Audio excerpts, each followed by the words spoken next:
Ruff did confirm forward Josh Norris is not going to play tomorrow, though he will not rule him out for this weekend. Norris has been out since the opening game of the season. Paul Hamilton does have more on this up at our website, WGR550.com.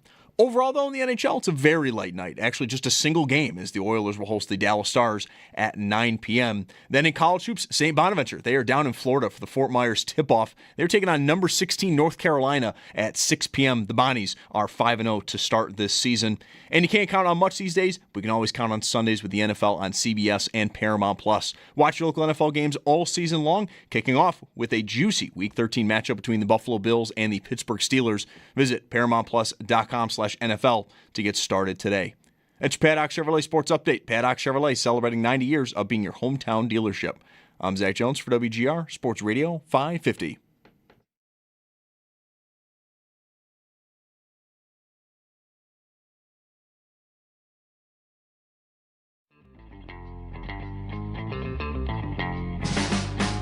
It's Mike Schopp and the Bulldog. How many bees is a swarm? Is 2 a swarm or 3, whatever? How many does it have to be? And I feel like 7. It's Mike Schopp. How many times do you have to be stung to have been swarmed? And I was like, dude, I got swarmed. I got stung only once, but I was swarmed. And the Bulldog. You insist you were swarmed. There were bees, man, like plural, big, lots of S's. Lots of E's in S. Bees. that was not bees. Fun. Right. That was not fun. On WGR. Hey, man, that kind of hurt. Sports Radio 550. Hi from the arena. That's right. Special event. I took a picture of the ice. I'm not in here as often as I used to be. And I walked in. I came in on the 200 level. The thinking being, if I passed out for days and woke up, I'd be on the 200 level. Like if there was a game or something, I'd be in. I didn't even need a ticket. Yep. But took a picture of the ice. I don't know that I have an explanation for why I did not go look at the ice, but I was here early enough. I've not been to a game yet this year. I've gotten some indications that there are some interesting and, to me, what would be considered exciting and upgrades to the beer choices. So I walked around, and what I had seen, I don't want to name names. Good. Bad. But what I had seen in a photo, I did not see evidence of, but there were 3, 4, 5 6, 7. Maybe 6, 7 self-serve beverage areas where there were like heavy like steel doors you can't even see in. Mm-hmm. Which, I might think that's where the stuff that I like might be hiding.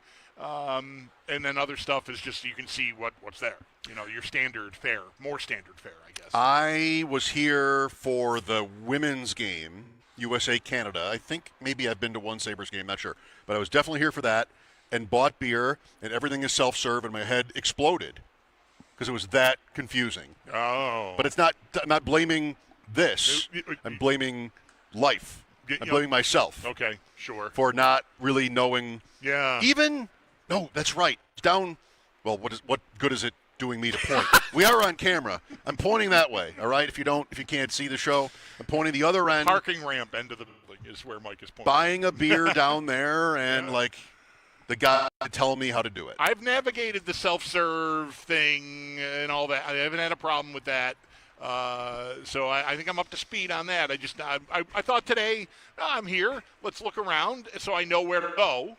Not that walking around the concourse takes, 10 minutes tops. I can find it on a game night, but I'm here. Let me see. But I struck out on that. And then I kept walking. You're walking on the level. The curtains are down or covering the entranceways. And I don't know why I didn't go look. I usually would go look.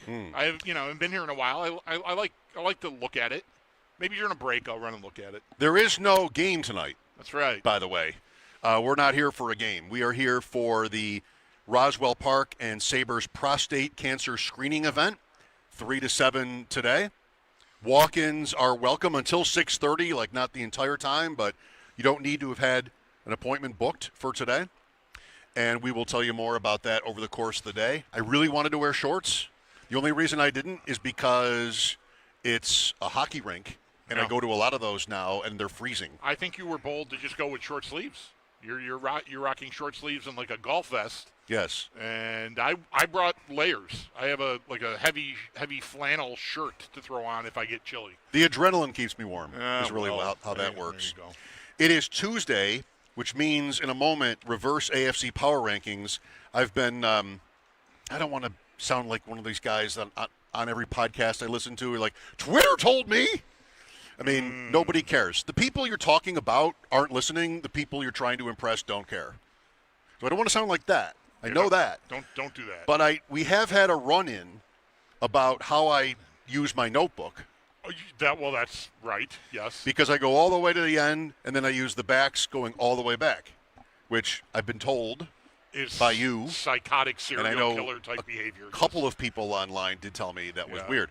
But funny that because it's makeshift today. Like we're not in the studio. I don't have the official. I thought to grab the sheet, the current sheet yesterday because I was in studio. You were off, but I forgot. So I turned to a front page from sometime long ago. And what is it? It's the reverse AFC power rankings are right there. Like whatever day this was, I did make a note that Tiger Woods made a birdie on whatever day this was. It's in my notes. Wow. And I think this is maybe 2019. Mostly the rankings look similar to what they would look like now. Not exactly. Why is it every time you make a reference to how long we've been doing this, do I make the same point every time? Probably. That I probably do. My brain. That's it. No further comment. My brain. I'll just leave it there. I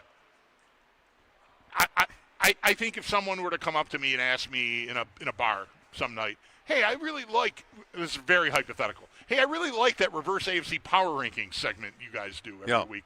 How long have you been doing that? You say like 3 years. Tops, maybe 2. I'd be like, oh yeah, that wasn't until after the pandemic. Probably 2023, 2019. I don't know, maybe. Wow. I believe that. I just think I don't know. I don't think it's 2019. This is what happens as you. There's an age that I think I am at that you reach. 60 feels a little intimidating. I see things on social media for our older residents, 60 and above, and I think, geez, I'm just scrolling here looking for Sabres news, and suddenly I'm an older resident.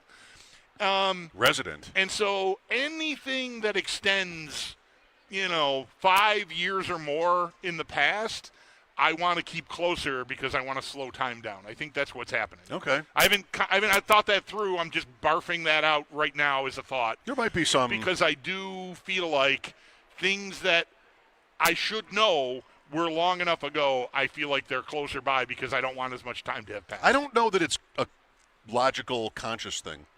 I think it makes sense just naturally. Okay. My kids are teenagers, and 5 years ago to them is centuries. Yeah, right. Right? I mean, if I take my kids back 2 schools, just anything that's 5 years ago, their lives are so different. Right. For me, I sit right here with you every day. Right. Like, it's just not different. Right. The pandemic does well to mark unfortunate. Whatever it was, how you describe it, a smart person would have done a better job than unfortunate. It's still, you can place, that helps to place things before or after, as long as you know which it is. I don't think this is 19. I just have a random note on here referencing 2019. Cincinnati was number 2. That has to be post-COVID. Yeah, I think that's probably right. All right, well, we'll see how well they do.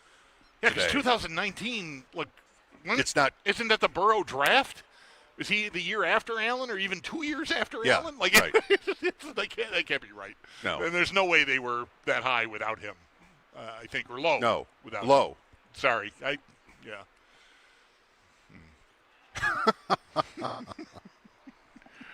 All right. Do I need the copy that I'm scrambling for right now? Reverse AFC Power Rankings are powered by Empire Electric. your residential neighborhood electrician. Visit EmpireElectricians.com. All right. 16 teams. I saw way more of the Raiders-Browns game than I really, really wanted to. It just, like I said, there wasn't a lot of action in the 4 o'clock window. It was nice because Ross Tucker was on that game, color commentary. So I got to talk to Ross yesterday and mentioned that I enjoyed his work on that game. And we talked about how the Raiders, this came up last week. I think we both were tweeting about it even last week. That they need an intervention, they need an exorcism or something. I don't know, but they are 16 to me, the Raiders. Okay. They fired Chip Kelly. Yeah. They're averaging 3.6 yards per play over their last 3 games. They have an elite prospect, at least, if not an elite player, at running back. They have the best tight end in the NFL, or second best, or third, top 3. Let's all see what all that gets them until they find a quarterback who can play. They made, I think, a smart move at quarterback with Geno Smith. Like, they didn't just pull a Minshew or somebody. Like, they went for that. Yeah. Pete Carroll has won championships. Chip Kelly, known commodity. Disaster. 2-9. They can't move the ball. I mean, just disaster. What a waste. Wasted season, wasted generation of seasons, the Raiders. When were they last good? Gannon? Derek Carr here and there. Maybe. One-off seasons. There's one-off seasons with Derek Carr where he gets hurt late and then somebody named Matt McGloin's got to play a playoff game or something, I think. To be good, you got to be good 2 years in a row. When have they last been good 2 years in a row? Good at all? 3 years in a row. The 80s, I think. Maybe. Yeah, even that Gannon thing was kind of a fluke. Yeah, that was like kind of a 1 or 2 and done, I think. Vegas. 15. Tennessee. How does Tennessee get any lower than they're just everything's terrible? You want anybody else over Tennessee? No. I'm still holding out hope for my boyfriend Cam Ward, though. I saw a chart today that was like a little bit better, but not a lot better. There's just nothing good around him, and that in and of itself does not mean that he is absolutely good. But I still am. There are these. Maybe it's just my internet usage. I don't know. You know, we know that everything is smart. We're being studied all the time. Maybe they know that I'm open-minded to Cam Ward being good, so I see the tweets that are like, "Look at all these throws. Maybe. Get him some people to help him." I'm still seeing that now. They're styling it for you. So I don't know. I think they still might have something there.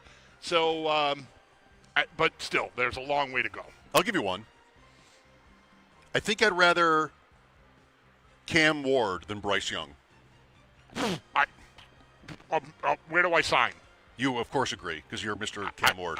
And I never liked the idea of drafting Bryce Young 101.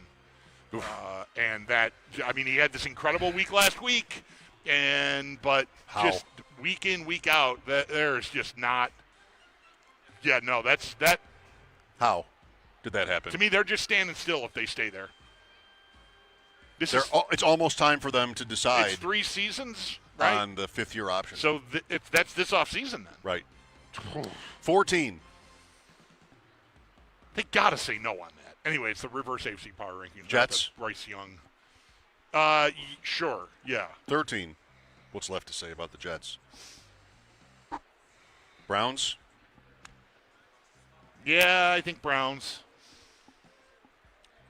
12. Miami.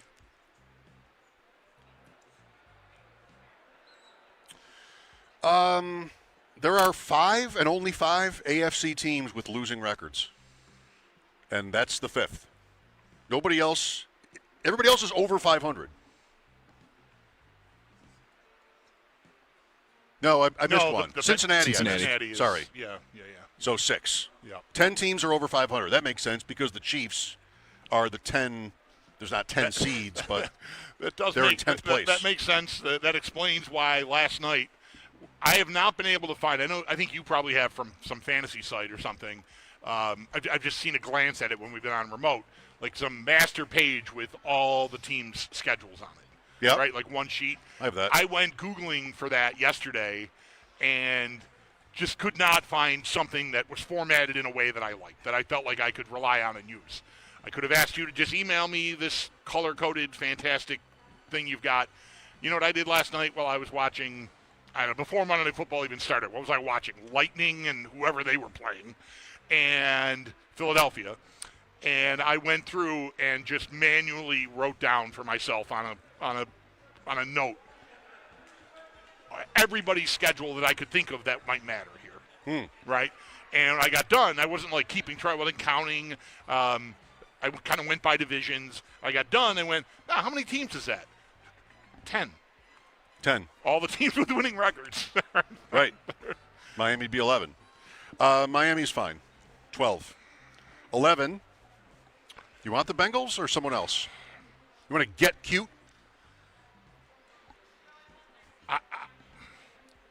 Is it going to be some sort of bad juju if I suggest putting Pittsburgh below the Bengals? I don't believe in that. In a week where the Bills are playing the Steelers? I don't believe in that. It's probably good content. I don't think I would do it. Okay. But that's the only team. They're the worst team left in the group up there that I like. So Bills 10? Just to cancel the juju point?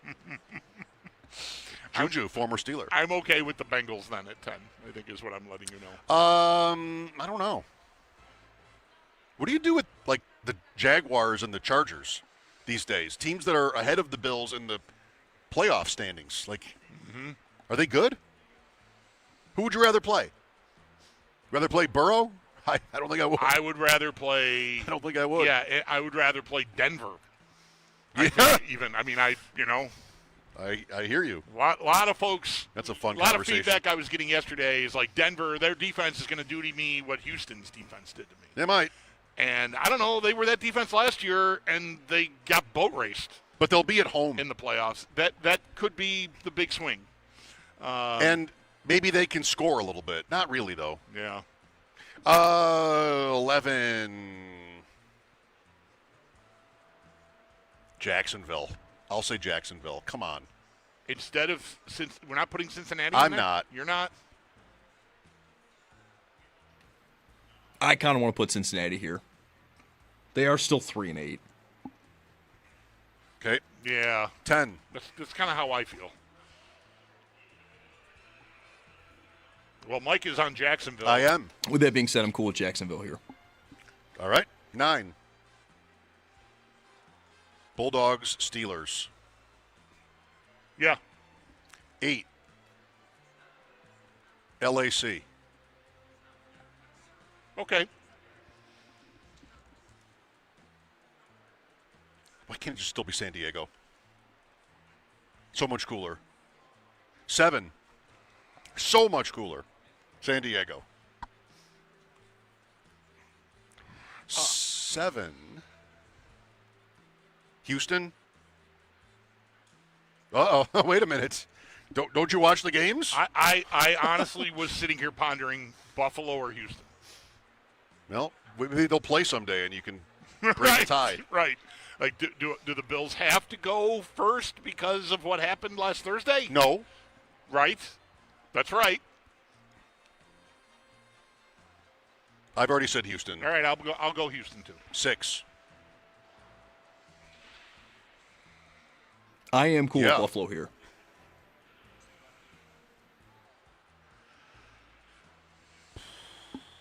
I want to say Indianapolis. I am fully on board with your stance on Indianapolis. I got away with it. I mean, that they could have won that game easily. All right. I got away with it. I'm dinging them for that. I'm saying Bills at 6. Show me you're for real. I'm also not throwing myself in front of a moving train on the Bills being 6. I mean, I was impressed with the Colts, but I just sort of went into that, turned that game on thinking Kansas City would kind of beat them Yeah. impressively, and that didn't happen. No. They got away with it. So I almost feel a little bit better about Indianapolis than I did after a loss. Well, we switched, not entirely, but I've already bet it. Like I'm you're committed. I'm in. Right. I don't think I have them under 9 wins, and they're 8-3. Yeah. But I have them under 11.5, and I have them to lose everything and miss the playoffs. And the schedule's tough. Let me call up that fancy color-coded grid you were talking about. Oh, hey. Houston this week. 5. Baltimore? 5.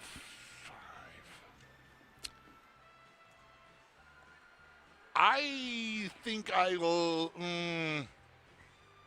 I'm going to stay on Indy. Okay. I can't say Denver then. Because those are the rules.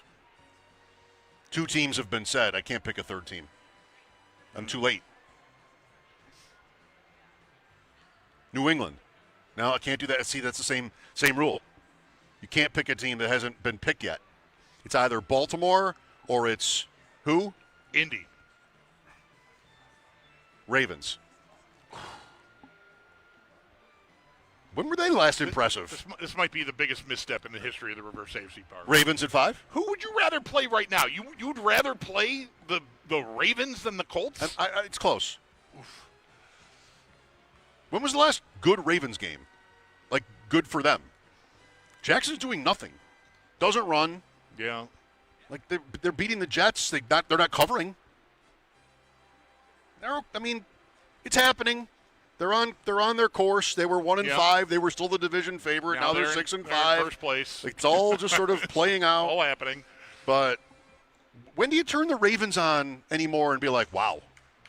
Well, that's nobody though, right? Nobody's wow anymore. That is kind of the thing. 4. Yeah. Like a lot of my feelings about the entire conference is predicated on what I thought of the teams before they started playing this year, which I know is not a good way to do it, but I still feel like the Chiefs, Ravens, and Bills might be the best teams in there, but anyway. So what do we got, 4 left? 4, Kansas City. Your Colts? I'm hard on the Colts. I would have put the Colts already 2 spots lower or higher. I'm putting Kansas City. When did they last look good? Yeah, I want to go Kansas City here. Maybe your point that you just made about how every sort of instinct here is based on what you thought in the summer should be pondered. We should study that, maybe. We should study that. That might be a grievous because error. Are the Bills good? Are the Chiefs good? Are the Ravens good? We keep telling ourselves they are. And, they're all different, but I feel like we just keep telling ourselves that they are. And they're all going to go on the road, if they're lucky, in the playoffs and have to prove it. Maybe not Baltimore. I mean, maybe not Baltimore. Eventually, but they should open at home, I think. If Baltimore goes 10-7, wins the AFC North, hosts one of these other guys, and loses, that's a horrendous year. Like they have to win 2 playoff games probably to make that a good year for the Ravens. I don't know. Good luck. 3. Denver, Indianapolis, New England. That's who's left. Who's 3? Denver. Well, I feel quite strongly it should be Indianapolis. But yes, you do. I don't think anyone really cares to engage on that. Not engage, but agree. Denver. 2, Colts or Pats? What year is it? Now we're going to look back at this notebook and be like, whoa, that was from 2006. Yeah. Or 2025, because that's the current. Where did I start saying Colts? Like an hour ago. It's been a bit. 7 or 8, even maybe as low as Houston. All right, fine. Houston is. Fine. If they were to end up 1, it's the biggest steamroll any one of the 3 of us has ever gotten. New England is 1. New England is 1. That's a first. Saw that coming. That's a first. Good Lord. I think. Yeah, it's got to be. Mike Schopp and the Bulldog at the arena today for the Roswell Park Prostate Cancer Screening Event. Walk-ins are welcome for 3 hours from now, so do a good thing. Come on down and say hi to us while you're here. Reverse AFC Power Rankings on WGR are powered by Empire Electric, your residential neighborhood electrician. Visit empireelectricians.com. We'll be right back. This is WGR.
Welcome back. We're going to visit with Dr. Brad Webster, urologist from Roswell Park, here in a moment. Bulldog, this really should be an off-air question. Are we buying that restaurant? Did you want to have a conversation about buying that restaurant? I think probably off the air we should talk about that. We do have, not to rope in Dr. Webster, but I mean, doctor. Maybe he would be interested in investing. We could be combing for investors. Have you ever wanted to own a restaurant, Dr. Webster? Not until now. That's funny. Wow, we're going to get along great. All right. Well, it's a pleasure to have you here. We're at the arena for the Roswell Park and Sabres prostate cancer screening event here until 7. We've got folks who have pre-registered, but walk-ins are welcome until 6:30. So anytime before 6:30, just you're hearing us talk about it. Dr. Webster is going to enlighten us on how important it is to do, and maybe you'll end up stopping down here at the arena today. So having said that, we've been here for a couple of other events such as this one. What would your advice be to somebody who maybe doesn't understand or doesn't really want to get this done? Sure. It's a simple test. So we're screening for prostate cancer. Early detection, obviously, like other cancers, leads to better outcomes. The screening test is a blood test, and it's a simple physical exam, which does include a rectal exam, but that takes all of 5 seconds. So it's painless, it's quick and easy, so I encourage anybody listening to come down as a walk-in if they're not already registered. Sorry. Has the age when it's recommended to have this exam done changed over the years? It has. So right now, for somebody who's low risk, doesn't have a strong family history, it's around 50 years old. And getting that checked every year. If you're African American, that number can drop down to 40 because of the higher risk for getting prostate cancer and having more aggressive prostate cancer. If you're Caucasian and you have a family history, starting at 45 is a good age to start getting tested. And most guys get tested up until they're around 70, but that can continue on if you're in good health. So, Doctor, can you tell our audience the value of getting checked for something like this earlier than later? Sure. So like with any cancer, so early detection is directly linked to your outcomes. So luckily prostate cancer has a blood test. Not all cancers have that, to actually screen for it to see if you're at risk for having it. So again, luckily we have the PSA blood test for prostate cancer. And again, prostate cancer is a very common cancer in men. 1 in 8 guys will be diagnosed with it in their lifetime. So it's a quick and easy way to find out if you're at risk, and follow it over time, and early detection will have better outcomes if you are unfortunate to be diagnosed with prostate cancer. Do you find that attitudes perhaps are changing? Are men becoming more open to this kind of thing? I feel like for the many years that we have been fortunate enough to be affiliated with Roswell Park and be at these events like Mike referenced, I feel like a big part of the campaign has always been to just get guys to look out for themselves and take care of themselves and be proactive. Sure. I'm wondering if you feel like that is you're starting to see that in evidence of the numbers of people who I come think to it is, just because, the stigma of, a rectal exam, I think that's kind of fading away, and people are more willing to do it. And the blood test, is quick and easy, and that tells us a lot. So the fact that it's so easy, I don't think there's a reason not to do it. But overall, I think the stigma and people being resistant to getting it done is fading away, luckily. So hopefully more and more guys start doing it in the proper age groups. I'm always impressed, and I was again today, that like when I got here, there was a line. People are like, they know about it, so the message is working.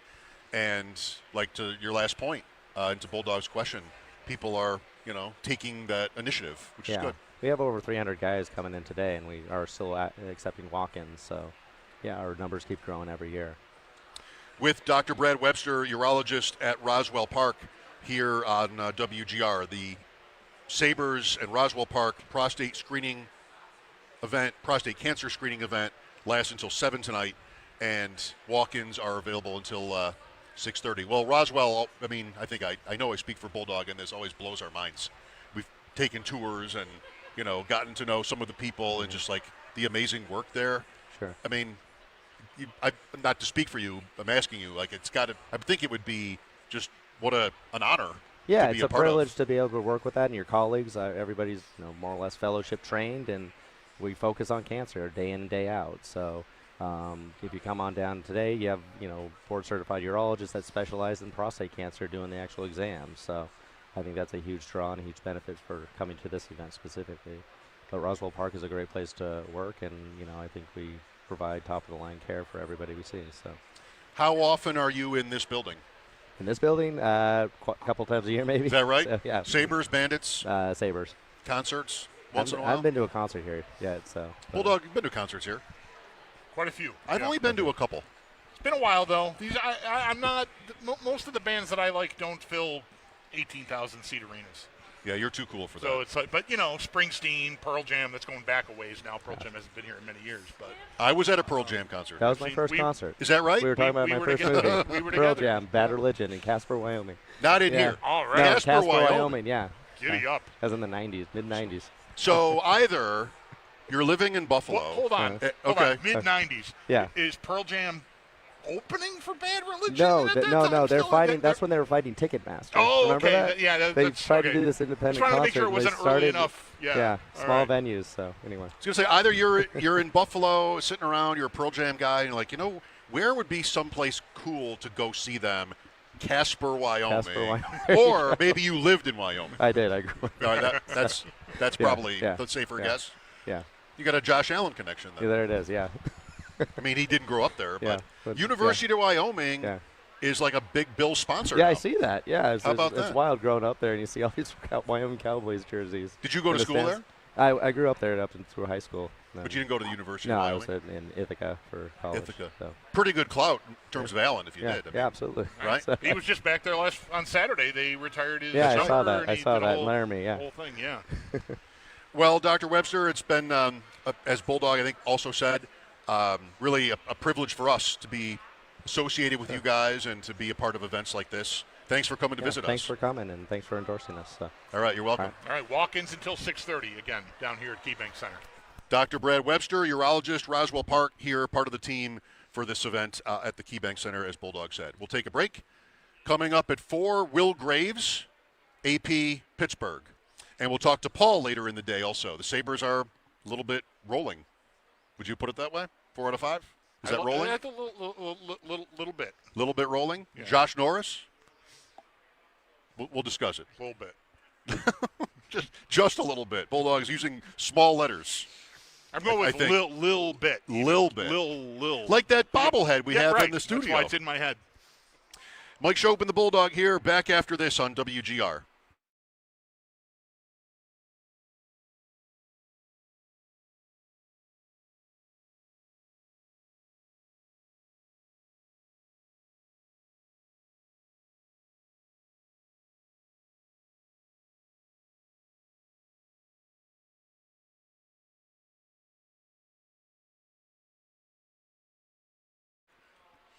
Folks, Bulldog here for Window Nation.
one-on-one shot to DK. It's 3-step pass game where they want Aaron in the gun, get it out quick. You know, if you want to play zone, he's going to find a soft spot in your zone now. He doesn't want to hold the football. If you want to play man, one-on-one, ball is going to DK. Freiermuth's a good player as well. I don't want to minimize him, but yeah, this is an offense right now that it's built to run the football with a bunch of big people, and that's going to be the biggest challenge.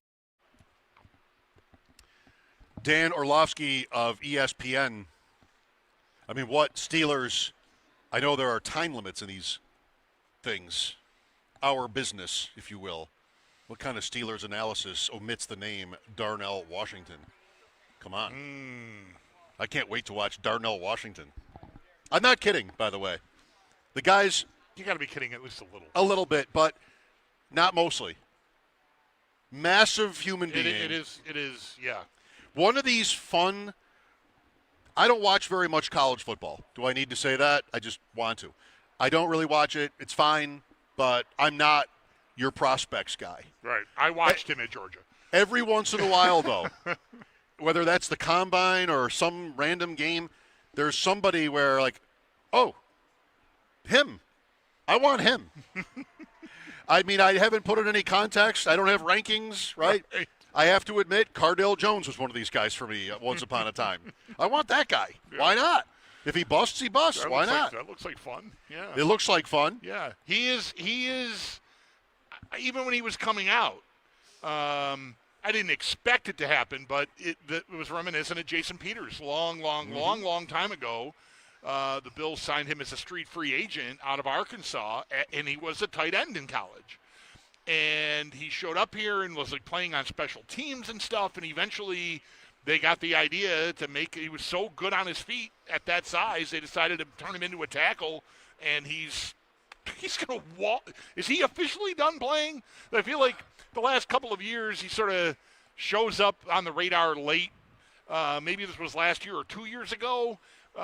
Seattle? With somebody, I don't remember. I'm guessing that's over. But he's not yet in that 5-year wait yet, but he's going to waltz into the Hall of Fame. He last played in 23. Okay. He's an all-time offensive lineman. And how does he not get drafted? Because he was a tight end and he wasn't that good. Oh, that's how? I'm guessing. I don't really know. Not being good? I just thought, like, he's not going to make it as a tight end. Everybody, like, every big, not every, but hear me out. Every, like, big, failed quarterback, running back, maybe quarterback. Why don't you just make him a tight end? But they never want to make tight ends into other positions. Here's one where that would have been a good idea. That's happened. The Bills had it. The UB quarterback Tyree Jackson. That's right. There's been some injuries, I think, that has sort of derailed him, but that was the path, I think, that he was going on. So yeah, I still remember Peters. I can't recall if you were standing there with me, but we were just watching training camp practice, and he was running down the field on a kickoff. And I had never in my life seen someone that big moving that fluidly and quickly down any kind of field of play. Like, he just looked like a very unique athlete. Turns out he was. If that were at East Rochester High School, then I was there. For some reason, the Donahoe Bills practiced one night at East Rochester High School. I remember going there for a practice. Maybe the Fisher was unavailable for some reason. I mean, Fisher goes back with the Bills to before Donahoe. But they were at East Rochester one night, and that's where Jason Peters, like, whatever he did, caught my eye. Maybe it's the same thing as you're talking about. We have the latest odds on all the NFL awards today. And the Patriots have a chance to do the thing that whenever we talk about these awards, you're not supposed to be able to do. Coach of the Year and MVP? Yes. The Ravens did it. Harbaugh and Lamar Jackson. Jackson's first. Harbaugh was the Coach of the Year. And that's the 19 season, the year after the draft? Yeah, I guess. Right now, May is the second choice for MVP behind Matthew Stafford, right. Who increased his lead, if you will, in week, what do we just have? 12. Week 12. Yep. Vrabel is a clear the clear Coach of the Year favorite right now. It's just, I could see the Patriots being good this year. To me, that wasn't that hard. If you liked May, and everybody did, and their schedule was such cake, all right, well, I think that's a playoff team. I made a bet on that. Win total, I was down when it came to New England, or up, as the case may be. But I would have. But this. Yeah, I would have topped out. I don't remember what their over-under was. 10.5? 10.5. If no higher. Right. I was going to say 9.5, and I might 10 might have been my ceiling in my head. I might have thought if it's 9.5, maybe I would go 10. But if it were 10.5, I don't think I would have gone 11. And they're already at 10. What do they got? 5 games to go, right? They played one extra game. Then the Bills, they played 12, so they've got 5 to go. And they're already at 10, which is just – and they lost to the Raiders. They lost to the Raiders at home. Good Lord. Week 1. Yeah, I did not see it coming this quickly, and what is it to say? I don't welcome it. I needed to ease into the Patriots are going to be a problem again. We enjoyed 5 or maybe a little more than that years of not having them, just lording over us. And not that I'm assuming they're going to be lording over us, but they're significantly ahead right now, and I don't think they're going to go away anytime soon. Like year over year here, I think they're on track to be a real problem, and I wanted that to wait until next year. I thought I could comfortably. Maybe they make it, maybe they won't. Cool story, bro. Thanks. We'll see you when you really get fully formed. And I don't know that they're fully formed yet, but they're getting results. In part because of that schedule, and they are a problem. They are a problem. Yeah, that's the thing. Like looking at Pro Football Reference, which I'll do every day, and seeing the Bills 2.5 games behind New England, that's what I was getting to. Like I was not really prepared for that. No. This year. And I mean the Bills are very much live at 7-4. It's not like they're not, but it's having a team above them at 10-2. That's we've gotten really happy, comfortable with, used to. Yeah. The division just going away, and now you've got the Patriots up there. I'm still every week I'm the same on them though. Like they just win all these games. The game in Cincinnati, they did not dominate at all, but they got it. Right. And I think that is the kind of team in the playoffs that shouldn't scare you really. I think that you almost want to play a team like that. An easier example is, a team like Chicago, where they're winning every week, block kicks, and a little bit flukier even than the Patriots. Yeah. I don't think the Patriots are a fluke, but they've just been able to get all those games home. And, they're going to be in the playoffs. The Bills are hopefully almost at this point tracking toward a season where they are going on the road to play teams like the Patriots or the Colts or the Broncos, or 2 or even 3 of those teams. Yeah. And I don't think you have to be scared of that. No, I might rather play the Colts or the Broncos or the Patriots on the road than even host Baltimore or Kansas City, if you're talking about playoff games. I think, I recognize, like Denver especially with that defense, that could be as close to what we just went through on Thursday with the home crowd and all that, and just difficulty, communicating and changing and whatever. We've seen the Bills really have trouble with good pass rushes this year. Atlanta was blitzing mostly, but still they gave the Bills fits. They didn't have a pivot, and then on Thursday again against Houston, just winning up front with 4 guys, the Bills had no answer. So I don't want to assume that they can just do that because they beat Denver last year in the playoffs. But I think that's the hardest one for me. But those top 3 teams right now, I think I would rather play them on the road than the traditional powerhouse teams at home. Will Graves from the AP in Pittsburgh to talk about Sunday's Bills-Steelers matchup. When we return, we're at KeyBank Center. Today, it's the Sabres and Roswell Park prostate cancer screening event. Maybe you've pre-registered. If not, walk-ins are available here until 6:30. The event goes until 7. Mike Schopp and the Bulldog back with Will Graves after sports. This is WGR.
Off day today for the Buffalo Bills. They get ready to head down to Pittsburgh to take on the Steelers this Sunday at 4:25. Though the Bills do have some roster announcements, as former first-round pick edge rusher Shaq Lawson is signing to the team's practice squad. Lawson, though, played just one game last year with Carolina. There are some injury notes, though, ahead of this weekend's matchup for the Steelers. Defensive tackle Derek Harmon and left tackle Broderick Jones have both been ruled out for Sunday. Head coach Mike Tomlin, though, did say he's optimistic that quarterback Aaron Rodgers could play, with him dealing with that left wrist injury. And then wide receiver DK Metcalf is expected to be limited to start this week with an ankle injury. We'll get the Bills' first injury report tomorrow afternoon. Some other notes in the NFL. Panthers safety Trayvon Moring has been suspended one game without pay after striking 49ers wide receiver Juwan Jennings in the groin last night. And Chargers running back Marion Hampton is having his 21-day practice window opened up. Hampton has not played since Week 5 due to an ankle injury. Sabres will be back in action tomorrow night at Pittsburgh, though they did have practice today. We heard from head coach Lindy Ruff, who did confirm forward Josh Norris will not play tomorrow, but would not rule him out for this weekend. Norris has been out since the opening game of the season. Paul Hamilton does have more on this up at our website, WGR550.com. Overall, though, in the NHL, it's a very light night, just one game. And it's the Oilers hosting the Dallas Stars just after 9 o'clock. Then in college hoops, St. Bonaventure, they're down in Florida for the Fort Myers tip-off. They're taking on number 16 North Carolina at 6 p.m. The Bonnies have started off the season 5-0. And you can't count on much these days, but you can always count on Sundays with the NFL on CBS and Paramount+. Watch your local NFL games live all season long, kicking off with the juicy Week 13 matchup between the Buffalo Bills and the Pittsburgh Steelers. Visit ParamountPlus.com/NFL to get started today. That's your Paddock Chevrolet Sports Update. Paddock Chevrolet celebrating 90 years of being your hometown dealership. I'm Zach Jones for WGR Sports Radio 550.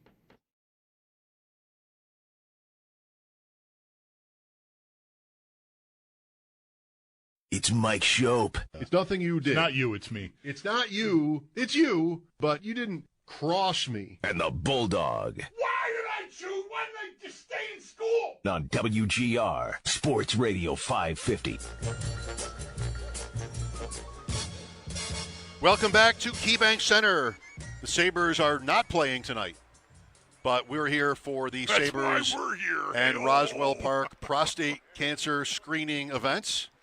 Thanks for listening. Joining us now on the Wester Hotline is Will Graves. At the risk of seeming obvious, of course, we would call Will with the Sabres playing the Penguins tomorrow.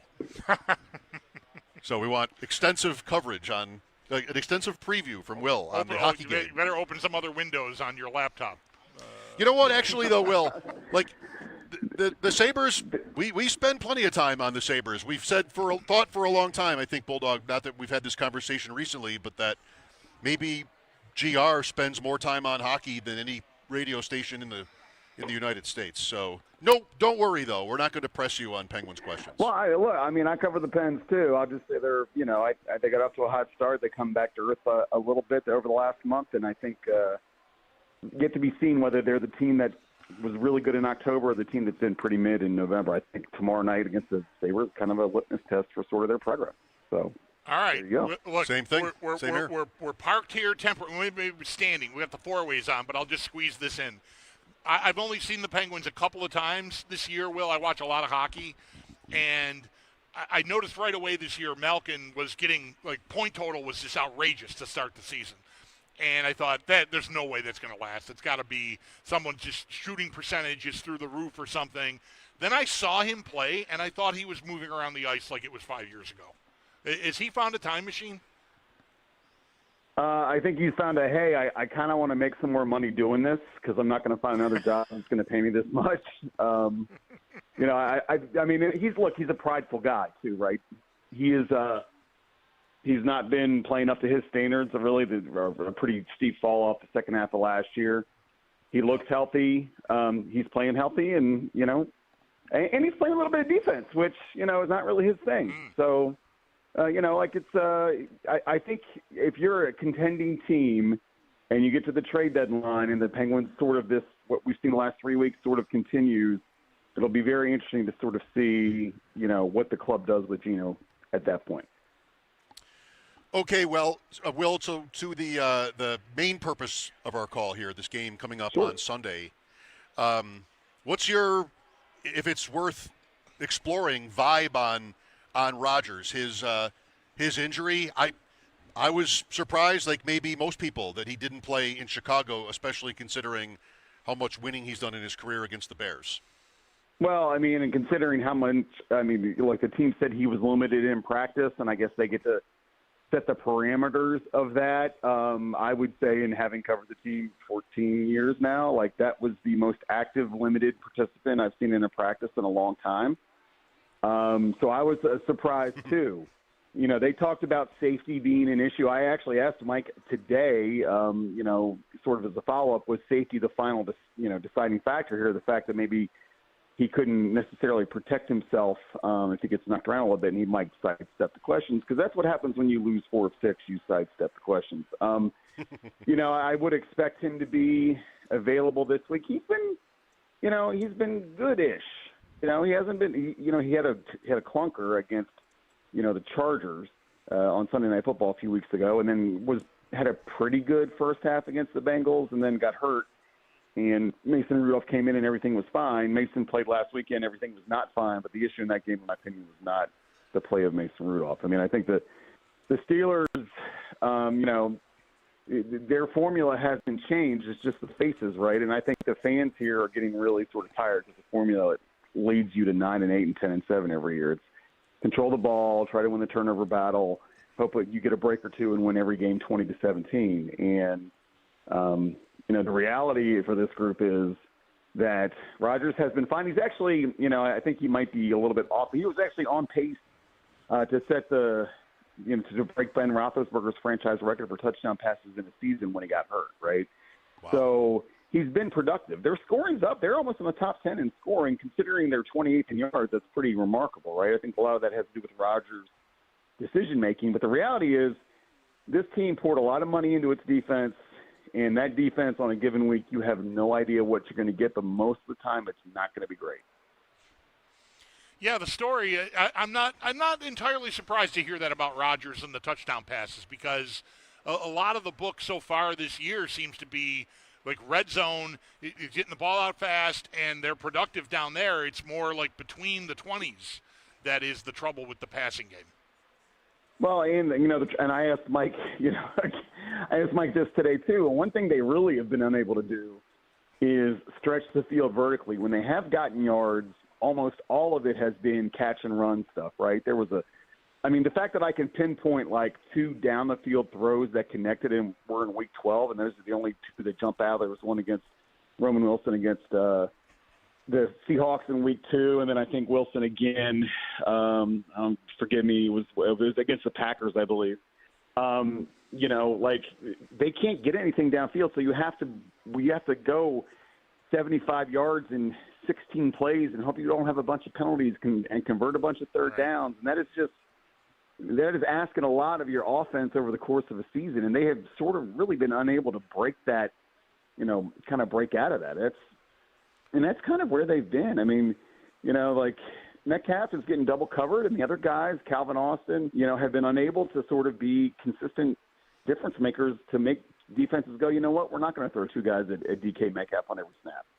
So, and especially now, this week, DK, look, he gutted it out last week, hobbled, played the second half on basically one leg and didn't do much. If he is less than 80% for them, it's going to be I know the Bills' defense has sort of had its issues this year, but it is hard for me to see the Steelers coming out there and lighting it up. That is interesting. Yeah, all those touchdown passes, and Metcalf has been a small – he's got 5 at least, but a small, part of that maybe relative to what you would have expected if you knew 21 TD passes, 4th in the league. With Will Graves from the AP in Pittsburgh. Will, there's some discussion online today about Mike Tomlin's future. I guess there always is.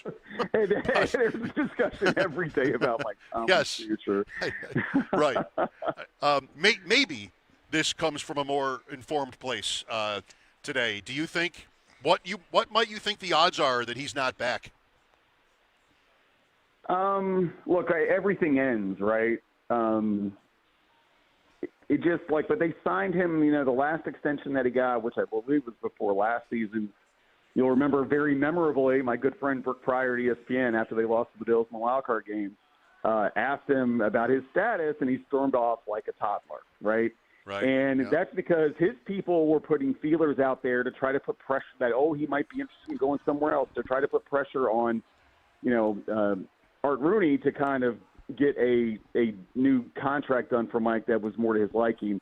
And it did. So it's hard for me to imagine him walking away from, $30 million over the next couple of years.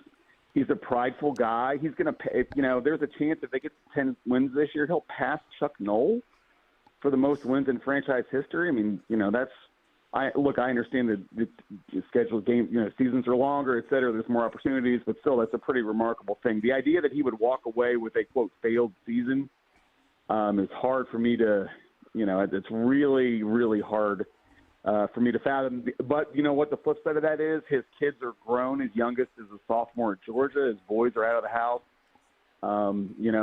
He's not old by any standards. He's, 53? 53. But I could certainly see him, embracing a new challenge. I can tell you that the fan base here, if we end up at 9-8, 8-9, 10-7, there's going to be a lot of unrest. But I mean, if you're the Steelers, what do? You don't fire him, right? I mean, you don't. You can fire a guy. Like, let's say they tank here at the end and they go 7-10. First losing season in 19 years. You're going to tank? You're going to fire a guy after one losing season? The Steelers are not going to do that. So anything that happens is going to be on Mike's terms. But he is a prideful guy, and it is hard for me to imagine him going to another organization and having quite the run of the place as he does here. It's got to really be a restless fan base at this point with him specifically. Like, I feel like he probably appears like an impediment to them ever really starting over. Like, it's just been since Ben Roethlisberger. I mean, they drafted Pickett, and Rudolph was a draft pick too, and they've taken turns. But it's always just sort of your name here, whatever the best veteran idea we can come up with, plug them in, and we're going to keep going. And they've just been living in this sort of, right. They're not awful, they're not great. It's a purgatory of their own making of sorts, right? Because they signed Rodgers because he was their best option to make them competitive this year, which, he has done, right? He has been okay. I would have rolled with Mason Rudolph, and either one or two things happen. Either you somehow find lightning in a bottle, or you go, 5-12, and you're picking fifth in the draft, and you get your guy. I still think they're going to do everything they can when the draft is here in Pittsburgh in April to get whatever quarterback they view. And the reality is the field that looked stacked 6 months ago doesn't look quite so stacked now. There's some faces have emerged. I talked a little bit with some people in their front office. There are guys that they weren't necessarily penciling in back in June that now in November look a little more intriguing. So you guys talk about purgatory. I mean, it's an interesting thing. Like, when you look at the roster of quarterbacks that they've rolled through and the fact that he has continued to keep them competitive and finish above 500, that's got to be coaching, right? But if you keep hitting, if you sort of, by doing this, you're unable to identify, and look, they misfired on Kenny Pickett pretty badly. If you continue to sort of run this route and you never get the guy, I mean, everybody that, if you speculate like what you're talking about, though, just Ian Anderson tweet about a coach that a long tenure coach that might be looking for another gig, and you go down the roster of guys that have been around a while, right? Well, Sean McDermott now being one of them, right? Well, what does Sean McDermott have? What does John Harbaugh have? What does Andy Reid have? They have franchise quarterbacks. You're not going to leave that sort of situation, right? I mean, I think if they had a guy that they felt comfortable in, we would be having a different conversation. And the reality is, in this league, look, if you don't have a guy back there, if you just have somebody, and they've basically had somebody since Ben Roethlisberger came back from his elbow injury in 2020, you're not going to break through. Not in this era when there are so many good teams with really good quarterbacks out there. So it's a tight spot. Like, you want to give them credit for keeping them competitive. The flip side of that is, they've been good, but not nearly good enough to what they consider to be the standard here, right? So it's it's never boring, but it is monotonous at the same time. Well put. McDermott is a version of this. Well, he's the fourth longest tenured coach in the league now, current job. Tomlin, Harbaugh, Reed, McDermott, I think, is the top four. And while the Bills have advanced farther than the Steelers in the last 5 years, if not every year, most years, we have the same thesis. There's a restlessness. Like, yeah. What do you want to do? Just kind of run it back every year? And some would subscribe to the thinking that, like, you guys, they sort of want to shake you and be like, no, this is the best you're going to be. You've got this is a problem.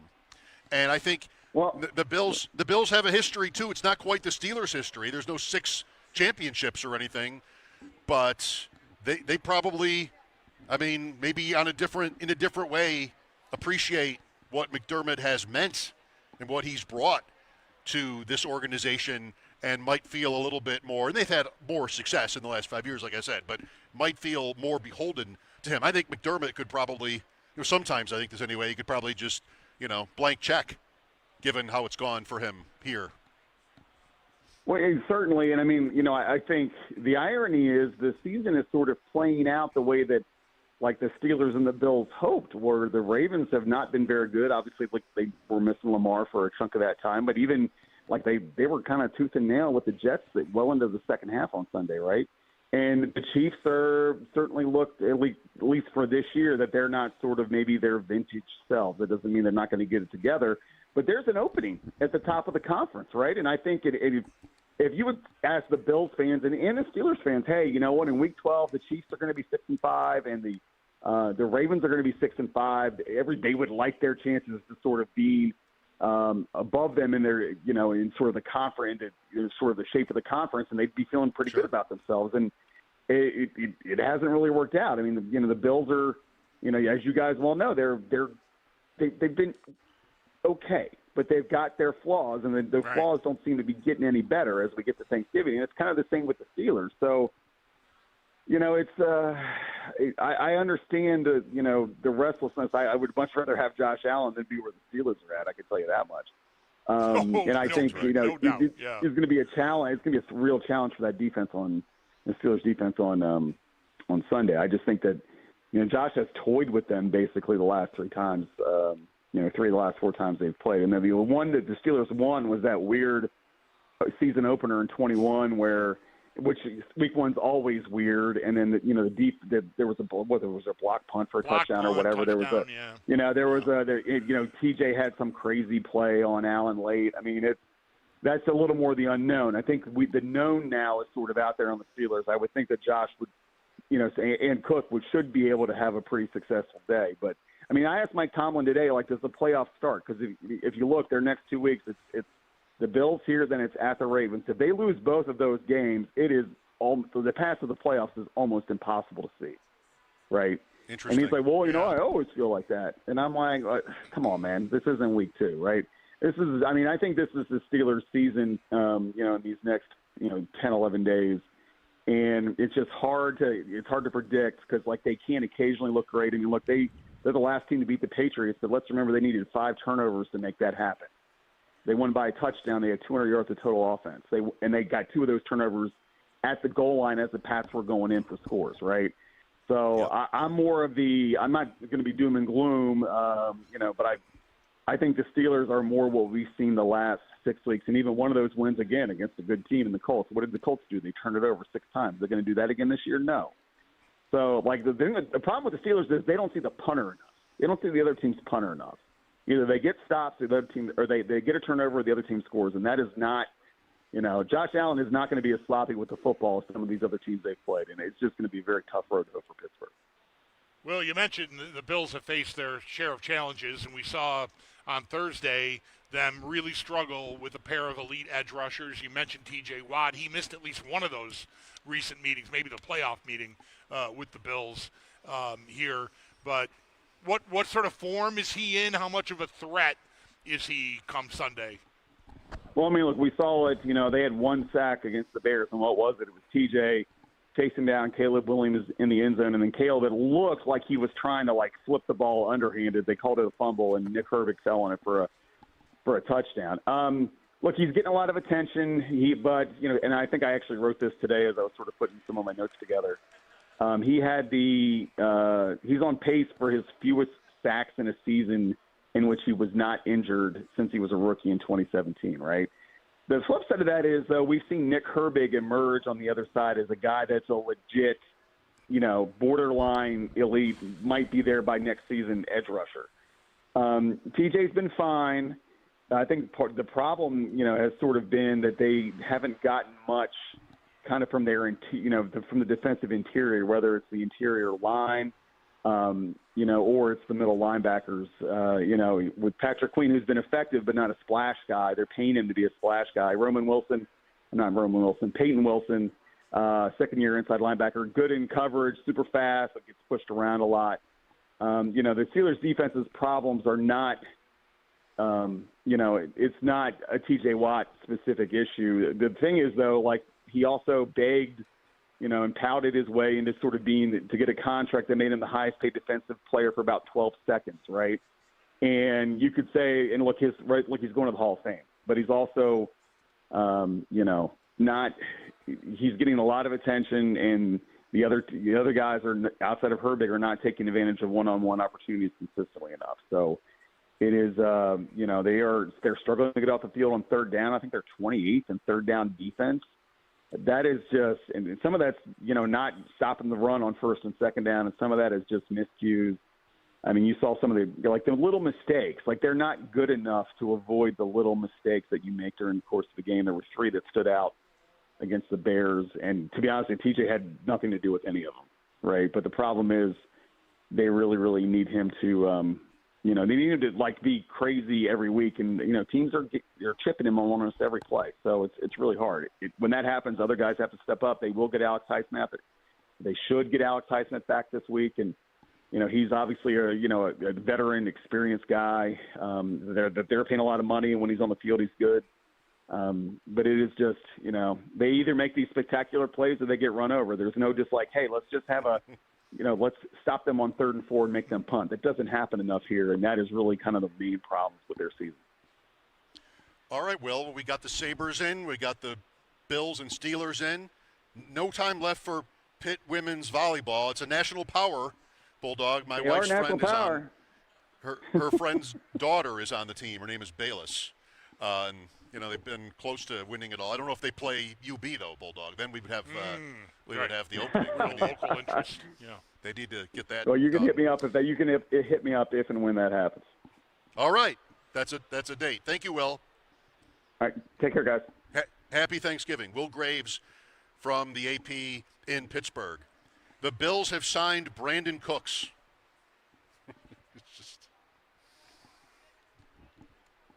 You got to admire the Bills' part in this whole thing. That was the receivers. That was in the wind enough that I showed up here with his stat page open from ESPN.com today. Really, you were? I saw. You were up ready for that. They were mentioned as 2 or 3 teams that might be interested in signing Brandon Cooks if the situation with the Saints gets resolved, and clearly it has. And so, yeah. It was a 4.33 guy coming out of college. It was in the 90s. It was a long time ago. It was 2014. Not quite the 90s, but still. He's 32, 33 years old. He hasn't seemingly been able to stay on a team for very long in his career. He's been on lots of teams. He's been traded maybe 4 times, Cooks. But we don't need to worry about that. No. We don't need him for that long. 3 years in New Orleans, a year in New England, 2 years with the Rams, 3 years with Houston, 2 years with Dallas, back to the Saints. Now to the Bills. That's the career. Yep. Talk about what the Bills will ask of Brandon Cooks here as we continue. We're at the arena today. It's the Sabres in Roswell Park prostate cancer screening event here until 7. Walk-ins are welcome until 6:30. 803-0550 for your calls. You want to react to this Bill signing, feel free. We're ready for you. Mike Schopp and the Bulldog here. This is WGR.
tomorrow, but it is certainly not a boring day over at One Bills Drive as the Bills have announced 2 signings for today. The one is to the 53-man roster, and that is former Saints wide receiver Brandon Cooks, who was recently just released by the Saints, both doing it with mutual agreement. He is a 32-year-old wide receiver. For more on him, we do a piece up at our website, WGR550.com. And the other signing came earlier this morning as former Bills first-round pick Shaq Lawson is signing to the team's practice squad.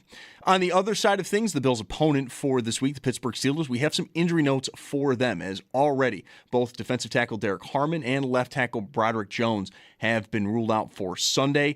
Head coach Mike Tomlin is optimistic for quarterback Aaron Rodgers as he deals with that left wrist injury. And then wide receiver DK Metcalf is expected to be limited to start this week with an ankle injury. As I mentioned before, the Bills will be back to practice tomorrow afternoon, and that's when we'll also get our first injury report for this week. Over to the Sabres, no game tonight. They are back in action tomorrow, also taking on Pittsburgh, down in Pittsburgh. And while at practice today, we did hear from head coach Lindy Ruff. He did confirm forward Josh Norris is not going to play tomorrow, though we would not rule him out for this weekend. Norris has been out since the opening game of the season. Paul Hamilton has more on this up at our website, WGR550.com. Then in college hoops, St. Bonaventure, they are down in Florida for the Fort Myers tip-off. They are going to take on number 16 North Carolina at 6 p.m. The Bonnies have started out 5-0 to begin this season. That's Paddock Chevrolet Sports Headlines. Paddock Chevrolet celebrating 90 years of being your hometown dealership. I'm Zach Jones for WGR Sports Radio 550.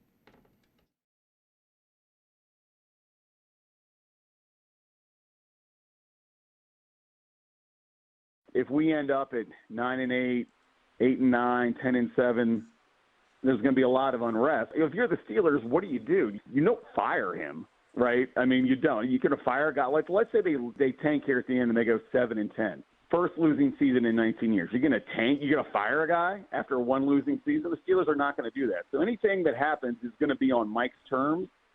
But he is a prideful guy, and it's hard for me to imagine him going to another organization and having quite the run of the place as he does here.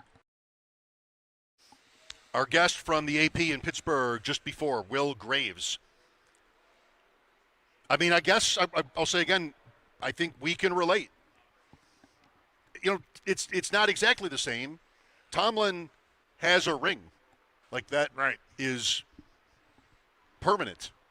And any conversation, this can be probably frustrating if you're like Andrew or somebody, but any conversation you have about the merits of keeping Mike Tomlin as your coach has to include that. Right. And what's the but? I mean, it's a long time ago is the but. That's the but. And you can pay that some heed, or you can just blow past it because you're tired of standing still. You know, I think there's enough, you know, there are similarities and dissimilarities that are significant enough, but yet the whole thing sort of, the comparison works. Like the existence is similar enough. Certainly within the fan base, there is, a frustration with a stagnation here. It is at a tier, it's not the Super Bowl tier that Mike Tomlin achieved much earlier in his career, but it's a tier well above where the Steelers have routinely been since the Bills got good, really. And even going back further than that, right? Have they not won a playoff game since what? They beat Alex Smith and the Chiefs would be their last. I believe that's their last playoff win. 15 maybe. Okay. I'll double check. I had that. 16 in my head, so maybe that's in the ballpark. But anyways, we're I think a lot of Bills fans that feel like it's never going to get any different here are feeling that same frustration. And, getting further than the Steelers is not, you don't get to hang a banner for that, right? You shouldn't. No, you really would look bad if you did. So, there's that. And then on the other, but it's still, they're that close, but you don't have the ring to fall back on to say, like, I know my guy has done it, so stick with him. That's got to be getting hard to hear for Steelers fans. Just like it's getting hard to hear for a lot of Bills fans. I think they're like keep knocking on the door. It's the phrasing. I think McDermott and/or Bean have at least one of them, if not both of them, have used that phrasing. We're gonna just keep knocking on the door until we break it down. Okay, find a key. Well, yeah, find a key and then just open it. Open the door yourself. Don't knock it. You don't knock it down. You don't have to go that hard at it. Yeah, I don't know. It's just like it's a lot when you've won. It's just, I mean, this doesn't even need to be a speech. It's just a lot in your pocket. It's just a lot of credibility, clout, status, all those things that you get. And McDermott doesn't have that. I tend to find just, sort of in a broader sense, the discussion about, well, he'll never win for one reason or another. I mean, this might be you. This might be someone you know. It's definitely someone you know, if it isn't you, that will tell you the Bills will never win with McDermott. And why? I mean, a number of things that seem a little bit too technical for me. This play call, the fake punt against the Chiefs, or it's like I guess it's not cherry picking. Like, these are how their seasons have ended. Yeah. 13 seconds, of course, is the mother of them all. But they can just tell you that, and that's kind of the end of the conversation, Like, unless you really want to explore how much truth there is in that. It just hasn't happened yet. So with Tomlin or even John Harbaugh, I think that's the same too. Yep. Is he has a Super Bowl, so there's only so much you can say. Well, you can't say he can't do it. And that's quarterbacks, that's not just coaches. Yep. But, to Will's point there about Tomlin, he's probably right that it will be up to Tomlin. Right. Because if it weren't, I mean, they're good enough this year that they're in that same lane. And it would be hard for me to think they would move on from him just, bluntly. Yeah, he would have to. Well, what? He would have to find a better opportunity, maybe, right? Something that appeals to him. Maybe that's college or something. I don't know. Like, at this point in his life, what he wants to do. TV. But he's got to find that, or maybe, like, I don't know. Is there a way that, like, the Steelers, like Art Rooney or whoever is running whichever Rooney would be the one that he would sit with to have this conversation with. Ed Rooney. Okay. 9 times. That was a terrible. Yeah. It was a terrible effort. It's never funny when anybody does that. I know. And I just went ahead and stupidly. You wanted me to know. You knew the reference. And I wanted our audience to know. Yep. And that's fine. It was unnecessary. That makes sense. I wish it hadn't happened. Anyways, is there a conversation that happens between ownership and Tomlin where they're like, dude, don't you want to do something else? like we love you. We don't, we honor and respect. This right? happens in real life all the time. But if you're not going to leave, we would like to maybe encourage you to let us open the door. Maybe, have you thought about doing anything else? Please relieve this for us, because I totally agree with Will too. I don't think ownership would have that in them, that they would, like, they finally have this losing season. And that's to even assume that they will have it. Like, maybe they won't, and this just goes on forever. But we want to do something different, but we feel sort of stuck because we don't want to embarrass you. Just please leave. Would you please leave? Well, I don't mean this in such a, dramatic sense, but it's happened before. Sunday morning, 11:30. The Bills have played on Thursday night or play on Monday night. I'm on my couch with my lineups and maybe even a beer already, seeing the day, a 10-hour gorge fest of watching the NFL. And, I'll just ask my wife, are you sure you don't want to take the kids to Letchworth today and go on a hike? Are you sure you don't want to do that? I mean, you really think about how pretty it is this time of year. Like, are you sure you really? It's not going to be this warm for much longer. Right. You probably want to go to Letchworth today.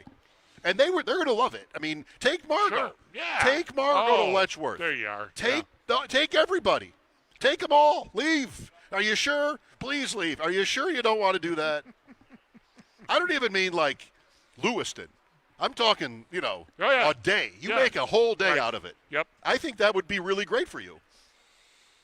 Dinner at a little diner in Warsaw. Why don't you find a diner in Warsaw? Hit up Mount Morris. You just make the rounds. I think there's a special on Upper Falls, Middle Falls, Lower Falls. Get your Christmas shopping in. That whole other end of the park that I never seem to get to because I always just end up at the falls.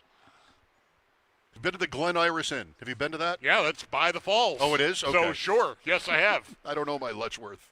I thought of it. I don't either. I know that. You know your Ferris Bueller. I know that part of the park. That's all I know. You know your Ferris Bueller's Day Off. I never get anywhere really else. I don't even know how that works. I don't know what's in Tomlin's brain, but he's 4 wins away from Knoll.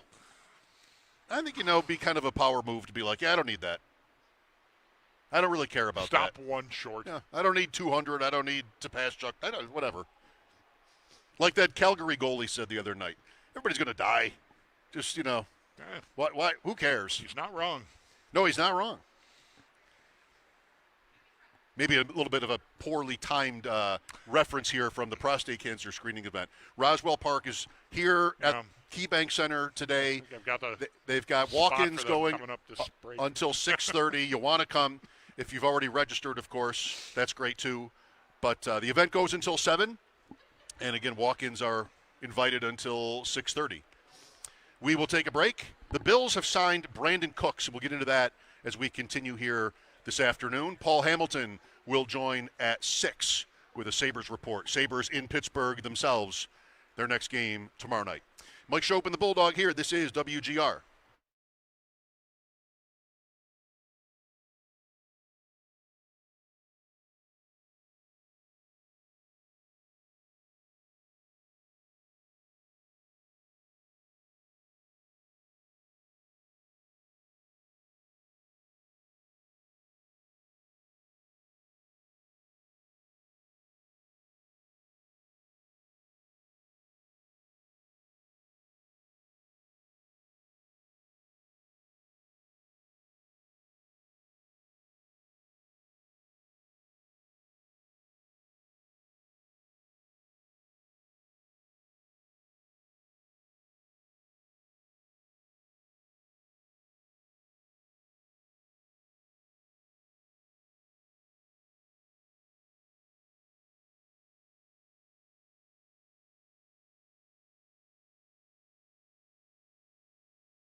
Mike Schopp and the Bulldog here for the Roswell Park and Sabres prostate cancer screening event. Heading up until 7 o'clock. Walk-ins available welcome until 6:30. Quick exam. We had a doctor on, a urologist from Roswell, Dr. Webster, earlier today to explain it. So maybe we'll see you here. Come on down. Lots of room. So much room. There's a chair. Yeah, you could even. No, I'm not. No. I'm not going to say that. No. We don't really need you to sit here. No, they're right. Right. Nor really co-host the show. We're good. We got it. Bulldog Thanksgiving coming up. Yes, sir. Thursday, I believe. It's on Thursday this year, Thanksgiving. Yeah, they jammed it in. We've got Green Bay, Detroit, KC, Dallas. That's fun. And then Baltimore and Cincinnati yeah. in Baltimore. It's a tasty schedule. Burrow is back. Detroit getting good again helps that. And this being a traditional opponent of theirs, division rival, makes that pretty tasty. So, that game I've often not, we've argued about, like, Detroit losing this privilege of hosting this game every year. And I usually will say, I don't want the game to be good necessarily. We're hosting. I've got stuff to do. I don't need to be, have my attention completely on a football game between 12:30 and 4 o'clock on Thanksgiving. But I think that's what's going to happen this year. It's a big game, too. Green Bay, Detroit. Detroit is out right now. Yeah. At 7-4. The Bills are 7-4 and just in. So are the Chiefs. Chiefs are out at 6-5. Yeah. Dallas is out at 5-5-1. Cincinnati is out at 3-8. Maybe it's not that good. How many playoff teams are there on Thursday? 2? Maybe it's not that good. Yeah, it's just Green Bay and Baltimore. Right. And they're not even good. Nobody's good. I think it'll be good. It'll be a good Thursday. What are you making on Thanksgiving? What am I making? Nothing? No, I will peel potatoes. No, my wife is working. She's been off since, I think she last worked on Friday. So it's a good break. She she's had time here, and there's a lot of activity happening in the house because we're hosting, and it feels, I don't know, she said something about 20 people, which is just a tick more, might be 2 or 3 more than we've ever had. But whatever, we'll figure that out.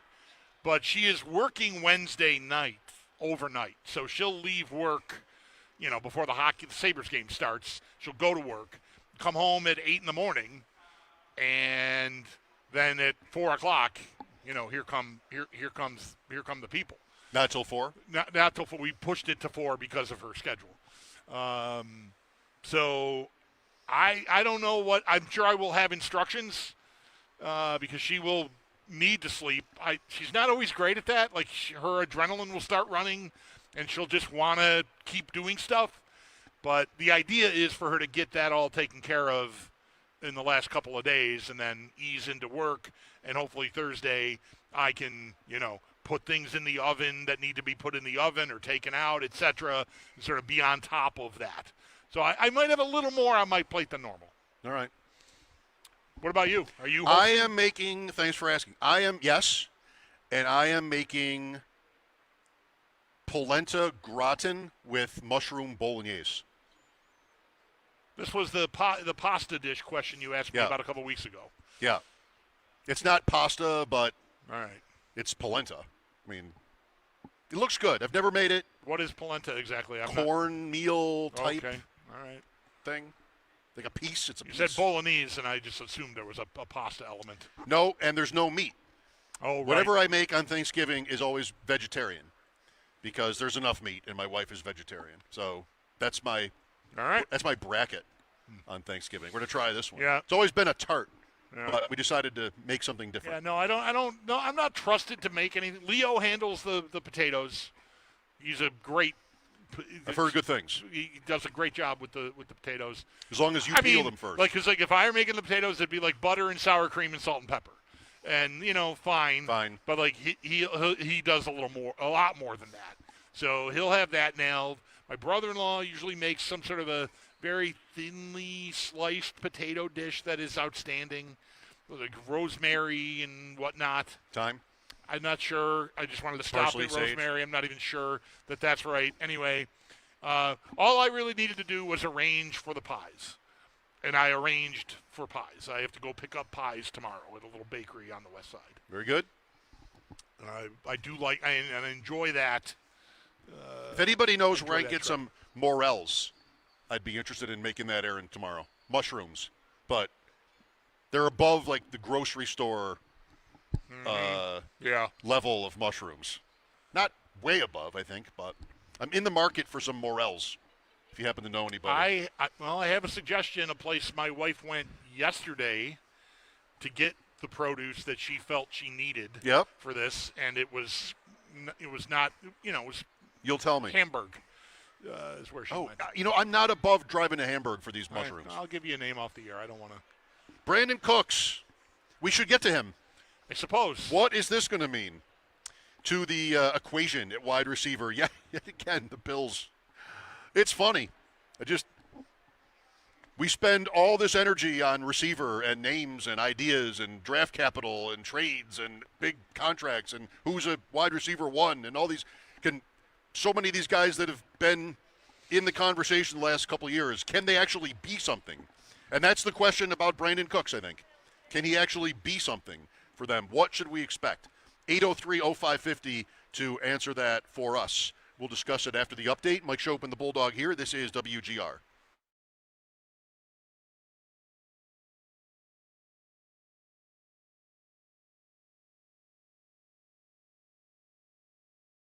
Well, we're talking about it here all afternoon. It's Bulldog here.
Back on the practice field tomorrow, but it was a busy day over at One Bills Drive as 2 roster signings have been announced by the team, one of which is to the 53-man roster. Wide receiver Brandon Cooks, following his release from the Saints. We have more on the Cooks signing up at our website, WGR550.com. And then earlier today became officials. The Bills signed their former first-round pick, Shaq Lawson, to the practice squad.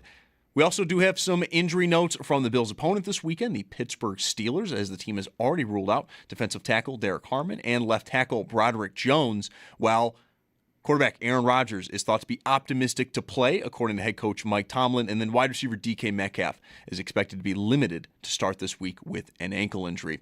The Bills will be both on the practice field tomorrow, and we'll also get our first injury reports from the team later tomorrow afternoon. Some other notes around the NFL. Panthers safety Trayvon Moring has been suspended 1 game without pay after striking 49ers wide receiver Juwan Jennings in last night's game. Chargers running back Omarion Hampton has his 21-day practice window opened up. Hampton has not played since week 5. That is due to an ankle injury. And then over to the Sabres. They do not have a game tonight. They did a practice today, though. And at that practice, head coach Lindy Ruff did confirm forward Josh Norris is not going to play tomorrow when the team is in Pittsburgh, though he would not rule him out for this weekend. Norris has been out since the opening game of the season.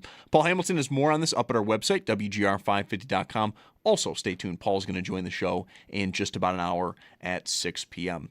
Around the rest of the NHL, though, it's an incredibly light night. Just 1 game. The Oilers hosting the Dallas Stars at 9 p.m. And in college hoops, coming up in just about an hour, St. Bonaventure down in Florida for the Fort Myers tip-off. They are taking on number 16 North Carolina again at 6 p.m. The Bonnies have started an impressive 5-0 to begin this season. You can't count on much these days, but you can always count on Sundays with the NFL on CBS and Paramount+. Watch your local NFL games all season long, kicking off with this juicy Week 13 matchup between the Buffalo Bills and the Pittsburgh Steelers. Visit ParamountPlus.com/NFL to get started today. That's your Paddock Chevrolet Sports Update. Paddock Chevrolet celebrating 90 years of being your hometown dealership. I'm Zach Jones for WGR Sports Radio 550.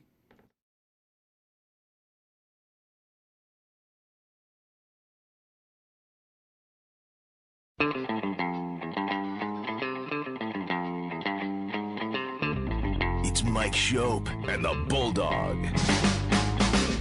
I don't think Michael's ever done drugs. It's Mike Schopp. I don't know if anyone's ever offered him any. Let's go over some of the symptoms of marijuana use, shall we? You tell me who this sounds like. It's the Bulldog. Slow moving, inattentive, dull, constantly snacking, shows a lack of motivation. It's Mike Schopp and the Bulldog on WGR Sports Radio 550. I guess maybe we're out of them, but we had a pile of T-shirts to give away today. And, it's great to see people come over and maybe you had to spin that wheel to win a T-shirt. Mm-hmm. But just saw a guy walking by wearing it. Now we're talking. Like he went as far as to put the T-shirt on at the event. He had a shirt on underneath it, I'm pretty sure. But he went ahead and put the new T-shirt on. Yeah, I don't think this gentleman walked in shirtless. No, they wouldn't let you. Yeah. I don't think they would let you. But yeah, I appreciate him representing. Put it right on. He's better than carrying it. Love it. Yeah. Love it. Brandon Cooks, what a career. What an interesting career Brandon Cooks has had. Added to the Bills today. The signing was announced earlier. The 53-man roster, by the way, just to clarify, not the practice squad. Like yep. He's right. He's on there. The team. There he is. Right. There he is. There he will be. I think probably on Sunday. I suppose. I mean, boy, that's pretty quick. Time's running out here. But yeah, so is that a sign that maybe Keon Coleman's return is not imminent? Well, it's not a good sign for Coleman. I mean, they did do very little on offense in the game on Thursday, unlike the first game that he was a healthy scratch for when they exploded for 44 points against Tampa. Excuse me. So maybe the door is open, but does Brandon Cooks take that spot? I mean, it wasn't 44 points, and out of 24 completions from Josh Allen in Houston, 12 were to wide receivers, and 8 of the 12 were to Shakir. 2 for Palmer, 1 for Davis, 1 for Elijah Moore that went negative yards. Like, Shakir had a nice night. That's a big game for him. 8 for 110. That's a very big game for him. But it's always the same Going to make a crack about it. It was great to see Shakir get all those air yards. Oh, wait. Those are all just long runs after catches. Really. Yeah. One on a lateral, even. I don't know what. How do those yards get allocated? Lateral? Yeah, the Palmer / Shakir play that went for 44 yards. I think it's a Palmer catch, and then it's rushing yards, maybe. For Shakir? No, it's not rushing yards. I don't know where they go, actually. Good question. But Palmer gets the catch. Right.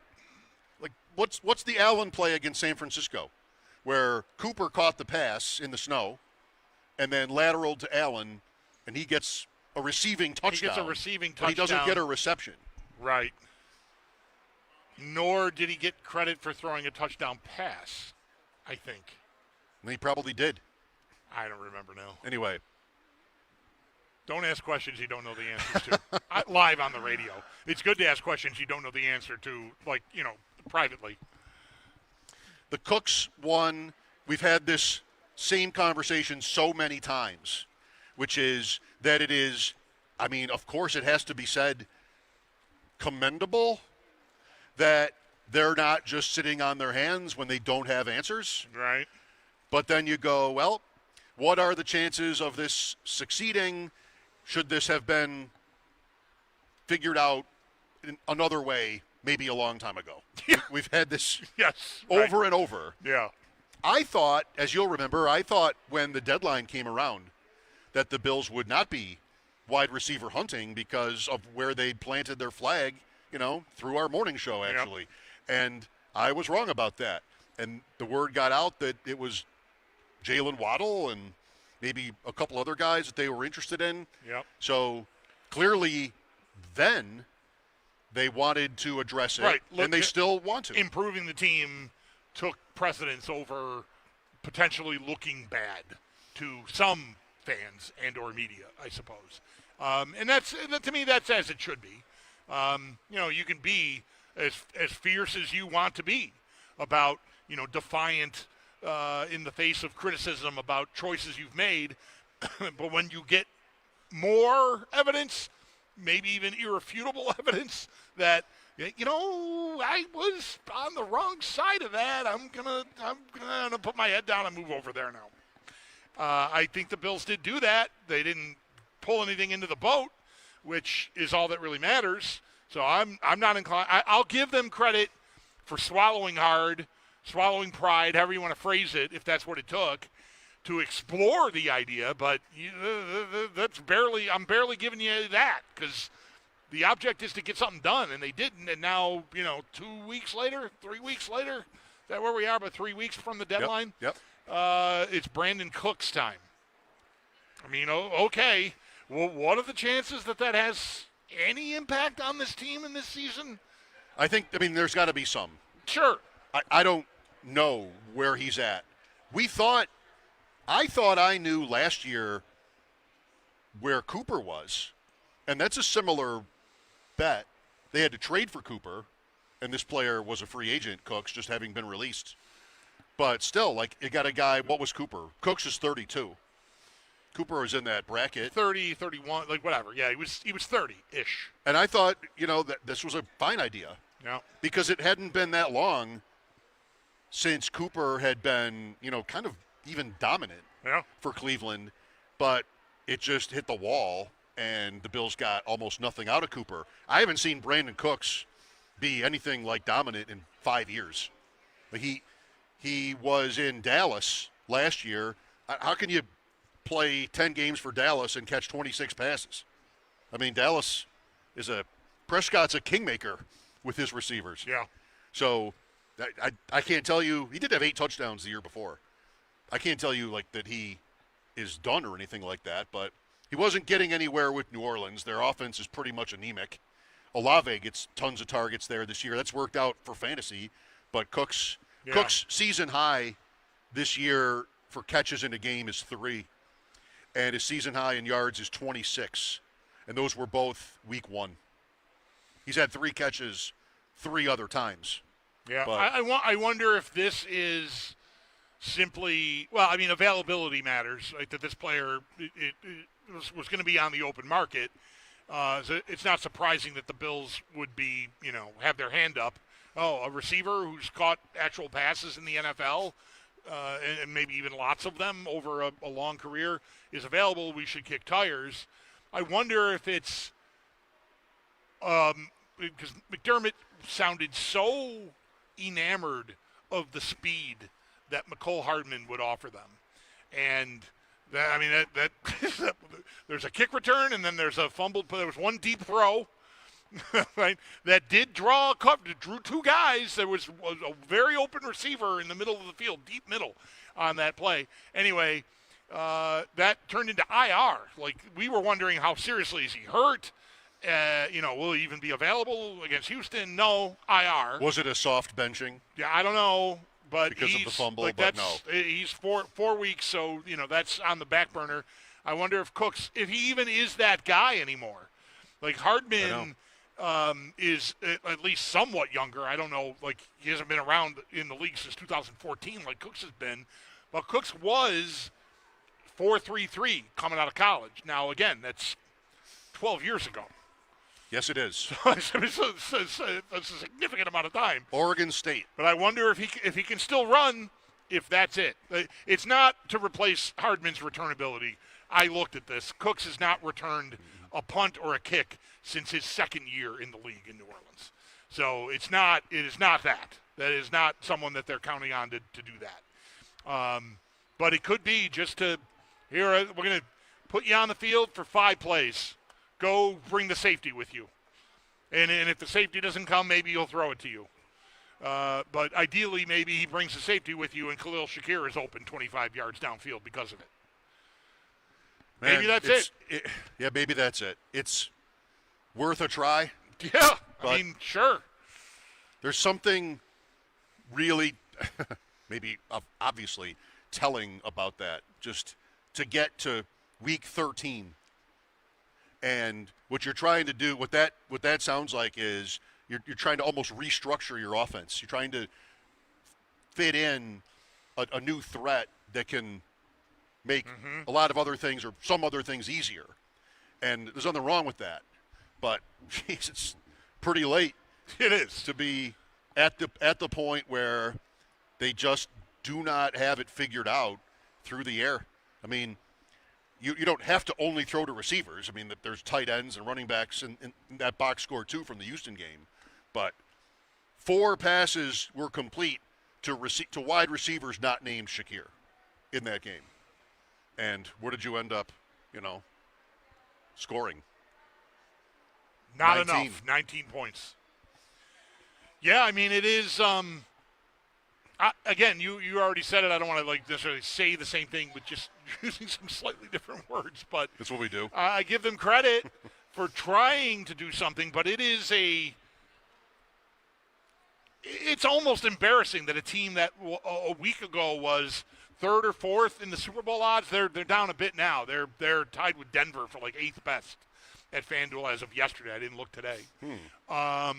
But I looked at that today. For a team that's it's another piece of evidence. I got a lot of this yesterday, just talking about where, vibe check, where are we? Are we full on panic? I feel like I want to kiss the division goodbye, thus the 1 seed goodbye. Now it's just about get in, and I still feel pretty decent about that, but they're not that good. Well, you know what a team that's not that good does? They signed Brandon Cooks 2 days before Thanksgiving. And not just to take him out for a spin. They put him right on the roster and, come on down. Can he run? Okay, you're on the team. And that is a level of desperation that I just don't feel like you should expect from a contending level team. And circle back, does that make you question whether they're still a contending level team because we thought so in September? Well, the answer has to be yes. And really, what matters to that? What they think? Because this is not a move you make if you're out of it. I mean, right. There's no point. So, and they're definitely not out of it. They're not out of it. I mean, I'm not sure I can think of receivers for this, but Kansas City went and signed LaShawn McCoy that one time when it was the regular season might have even been over when they did that. It was super late. The Ravens and Dalvin Cook. Was that even last year or 2 years ago? I think it was 2 years ago when they were in the AFC Championship. I think Dalvin Cook showed up. Just, let's just see. Did the Bills not have Devontae Freeman here for a minute, too, in the same sort of way? Like, depth. This is not that, but, yep. That if you're live. That's fair. Like, the Chiefs, when didn't they bring MVS back last year? Okay. And he caught like a 40-yard pass against the Bills in the playoff game, I think. 2 years ago. 2 years ago it was? Okay. Because it was here. But, yeah, that's the kind of thing, though. Like, that. Yeah, because he had been here and then was whatever. Yeah, okay. I mean.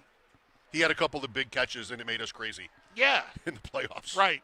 So, I guess it's not as – I don't want to walk back, what I was pretty harsh a minute ago. That it's embarrassing. Well, I know what you mean, though. You got a problem. You got to try to solve it, and whatever people are going to snicker at you along the way, I think you just got to put your head down and live with it because you're in a mess you made. You do not have enough at that position. Figure. God, it was really hard not to swear there for some reason. Go figure. It's that F. Yes, I really Once wanted it. you got to the F. And now I needed you all to know in case you didn't pick up on it that I really wanted it. They didn't have enough. And so it's Brandon Cook's time. It is Brandon Cook's time indeed. The Bills are 9th in the Super Bowl odds, as you mentioned. Above New England. Yes, right. I did not by that. much. Right. But above New England. What does that say? It says, it's obvious what it says. We don't really trust you yet. We don't believe you yet. Right. We don't trust New England yet. And we do trust the Bills and their playoff experience. And there's no, this is such a big part of it. Like, there's no team in the AFC that's so obviously, too good for them, right? That's what's making this year so much fun. It's not fun to lose, but you don't have the Chiefs or the Ravens, namely, above you that we'd be, maybe pessimistic about seeing the Bills beat. Still could end up being that matchup, one of those matchups, though. The Chiefs have work to do. Well, the Ravens too, but the Chiefs have work to do to get in. Right. The Ravens have the luxury of not having a 9-win team ahead of them in their division, or even a 7-win team ahead of them in their division. That's what the Chiefs are dealing with the Broncos and Chargers, respectively. Yeah, what the Ravens had to do was run down Pittsburgh, who, I don't think anyone really expected to be leading a division, and they were, and now it's over, and I predict it doesn't switch back. It could, I suppose. You make the right point when we did, it was today, right? Reverse AFC Power Rankings? It was today. Yeah. The Ravens, Jackson does not look right. He's getting sacked, which means he does not have, I think, the legs to get away as efficiently and effectively as he has in the past. So he's gettable, and maybe that'll cost them when they play Pittsburgh. And but they've got the spot for now, and I guess, expect them to hold the spot. His rushing, I think I saw against the Jets, was 7 for 11. It's 7, but yeah, 7. Lamar Jackson 7 for 11 is like Drew Bledsoe. 7 for 11. Well, if Bledsoe just got drunk and decided he was going to run 7 times in a game, he doesn't have to be drunk. Doesn't mean anything. He decided I'm going to run 7 times in this game. So 7 for 11 from Jackson is just not what you're used to. No. Like 7 for 57. That's right. More like it. 7 for 100. The Patriots thing is interesting, though. It's really the schedule, and I don't think maybe experience means as much to this, but they are getting pretty close to a home field, if not a bye also. What did you get yesterday in that sense from people about how this is all going? Did you get panic? I got more, they're not that good. It's one of these, I quickly put out a tweet before the show and said something. The wording was like looking good for a wild card spot, and that maybe got the most pushback of anything, because it's like, well, if they lose this game to Pittsburgh on Sunday, they're not even going to be in a spot anymore. So what do you mean they're looking good for? I guess I'm telling on myself that I'm not that worried about Pittsburgh. I think the Bills they've got 6 games left, and I think 4-2 they are coasting into the. Well, that wouldn't be coasting. You got to win 4 of these 6 games. 4-2 they're in for sure. It might even be 3-3 gets them there. That's 10-7. I mean, you might be sweating some stuff. So, but mostly there was more of that than I was anticipating. More, they're in real trouble to even make it, and I don't really feel that. And again, it might have been because of the wording, the way I worded that, but that was revealing how I feel. I feel like they're in a good spot for a wild card, and they're still like in a lot of models like 90% to make it. Right. So that's what I'm basing that on. And a lot of the pushback was, are you sure they're that good? And, I know it's a different conversation. If they lose this game Sunday to Pittsburgh, they're behind Pittsburgh. And, it's the tiebreaker stuff's going to get pretty ugly pretty quick. So it's a big game on Sunday for them. Really, both teams. They'll have lost in that scenario to Pittsburgh and Houston. And Houston could end up 7-5. They have the Colts, but still, they're a game behind the Bills with that head-to-head win. Yep. The Bills are going to be favored in 4 out of 6 games left at least. They're favored this week, 3.5. I'm sort of how I felt about Houston and Atlanta and Miami, these other games, the other road games, where I'm just not inclined to give points. Mm-hmm. They're losing these games now this year. But they'll be favored against the Bengals. They'll be favored in all their games except maybe not New England, but they could be underdogs in New England. Sam thought they'd be favored in New England when we talked to him last time. And then Philadelphia has a chance to be. But they could be favored 6 out of 6, too. Yep. New England has the Giants at home on Monday night. They got to be, is that double digits? No. 7.5. Interesting. Well, that speaks to the point. New England is not blowing teams out, and even though they're winning, they're not a team that's getting the most respect in the odds. They were a big favorite against the Jets, and they didn't cover it, or they right about a push that game, right? The Thursday night game, 2 games ago. Anyway, Brandon Cooks signed to the Bills roster. If you have a thought on that, we would like to hear it. 803-0550. We're at KeyBank Center today. It's the Sabres and Roswell Park's prostate cancer screening event that runs until 7, and walk-ins are welcome until 6:30. So even if you don't have an appointment, you still got a little more than an hour to get down here. We'll take a break for the update, then talk some more. Paul will join us at 6 on the Sabres. Mike Schopp and the Bulldog here, WGR.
Buffalo Bills get back to practice tomorrow as they get ready to travel down to Pittsburgh to take on the Steelers Sunday at 4:25, though it was a busy day today at One Bills Drive. 2 signings to the roster, one of which to the 53-man roster. That is former Saints wide receiver Brandon Cooks, and then earlier today, edge rusher Shaq Lawson, a former Bills first-round pick, was signed to the team's practice squad. We have more on both those signings up at our website, WGR550.com. On the Steelers side of things, we do have some injury notes for them. Defensive tackle Derek Harmon and left tackle Broderick Jones have already been ruled out for Sunday. Head coach Mike Tomlin said he was optimistic that quarterback Aaron Rodgers could play this weekend as he deals with that left wrist injury. And then wide receiver DK Metcalf is expected to be limited to start this week with an ankle injury. For the Bills, as they return to practice tomorrow, we'll also get our first injury reports tomorrow afternoon. For the Sabres, they are off until tomorrow in terms of game action. Today, though, they did have practice. Head coach Lindy Ruff confirmed forward Josh Norris will not play tomorrow when they do take on Pittsburgh, but would not rule him out to play this weekend. Norris has been out since the opening game of this season. Paul Hamilton has more on this up at our website, WGR550.com, and do stay tuned.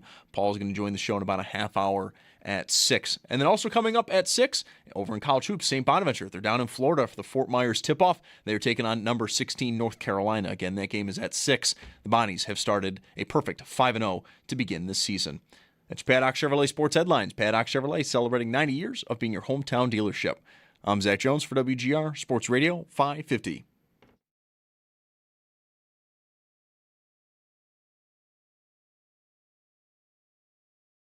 It was a scheme that we don't see much. Most of the times we're getting a lot of chips. There are a lot of 7-man protection schemes. So they really put a lot on their quarterback's plate to really, all right, guys are going to have one-on-one matchups, and they really were hoping that he could escape the pocket and get past guys.